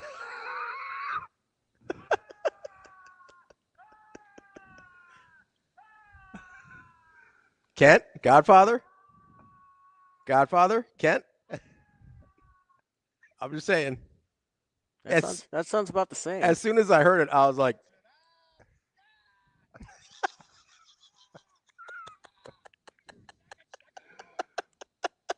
maybe he was watching The Godfather. maybe somebody dropped a horse head right in front of him. Maybe that's the warning from Illinois. So I don't know if you want to wait. Yeah. But like usually at $100 is when I want to cash in so I can take Micah to eat. Okay. You want to play? How soon do you want to play guess the line at Michigan when Michigan State comes to town? Oof. To be fair, you weren't in the neighborhood of Illinois. No, but I was right. Like I was wrong on the line, but I was right on the game. Yeah. Like my sense wasn't. I gave the answer of what I thought it should be based on how that game was going to go. Oh, okay. I love the spin. Listen, I love the top. Gotta do what you gotta do. All right. Hey.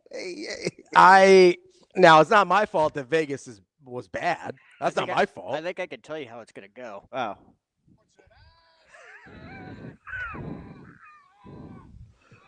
Or they beat Michigan State. You're gonna see them on like the 3 lines. I'm gonna pass out. At least he was honest. I know. And That's listen, the funniest part of the whole deal. hey, He's like, hey, I ain't gonna make it. I'm not making fun. I've said this. That's a great pull. I've said this before. I love Kent. Like he is my voice of Nebraska football because that's how I used to consume the games in the 90s. So like I love Kent. So this is all in love. I just want to make that clear. I'll do whatever you want on the Michigan State What game do you when we think get the there. line is? I don't want to do it Okay, yet. all right, we'll wait. We still got two in between. We got to figure it out first. We got some time. Quit jumping ahead. Show some respect to New Hampshire. So And North Dakota and New Hampshire, a little bit of respect. We were texting back and forth during the Creighton, North Dakota game. Yeah, I know. And you go, do you remember your infamous line? No, I don't. They might not be very good. Oh, yeah. And it feels like I might have been a little bit right on that one. I don't know. I'm like, can we let, and in my head as I'm reading it through the group, I'm like, can we let this kind of settle into a rotation? I said might. Here's the problem, though, is you see that and you go, hey, let's see if we can settle into the rotation. I see that and go, oh, my God, why haven't they settled into a rotation? We're seeing the same thing. We're processing it very differently. Well, I'm the optimist. Yeah, listen, me too. That's all we're going to hear for the rest of the time together. Yeah, Well, what do you expect when you have a horse head in your bed? I expect my producer to show any kind of restraint. I don't know. Just a little bit. Oh. I wish Joel Klatt's producer would have showed him some restraint yesterday and hit the pause button or hit the mute button while he was talking, but we'll get to that tomorrow. Oh, yeah. He doesn't have a lot of those. So he's not like super hot takey. I'll give him some grace. But my God, was that bad? Well, he's hearing it. But he'll hear it from us tomorrow because I sent that to Shane this morning, so we'll have that. But that is the show for today. I do have to tell you, did get to 2 of the 7 or 6 on the rundown. Hey, nice, nailed it. I got Certainly not the order. No. If we get to anything in the rundown, like that's a bonus. The order is just arbitrary. Yeah, that's just for appearances. That's for optics, so people know I work once I leave here. You got 3 great guests today. That was on the We rundown. did have great guests. The humble brag. Well done, Liquid. Well, one of those had nothing to do with you, Shane. I just want to make sure you're aware of that. Shout out Lexi. Yeah, I'll say Lexi was a Sasha deal. I want to make that sure. But if you want something good this holiday season, you need to get on a Centris deal. If you're looking for your first home, they've got you covered with their My First Home program. They've got experts who know the local market and can help you every step of the way. And they have special programming, including 105% financing with no private mortgage insurance in order to get you started. Go find out more, centrisfcu.org. Subject to credit approval, terms and conditions apply. Federally insured by NCUA and an equal housing lender. That's DB. I'm Ravi Lulla. We will be back. Oh, did they win yesterday? I missed that. Oh, sorry. The show's over. We'll be back tomorrow. More Hurrdat Sports Live. See you. Have a good day. Love you.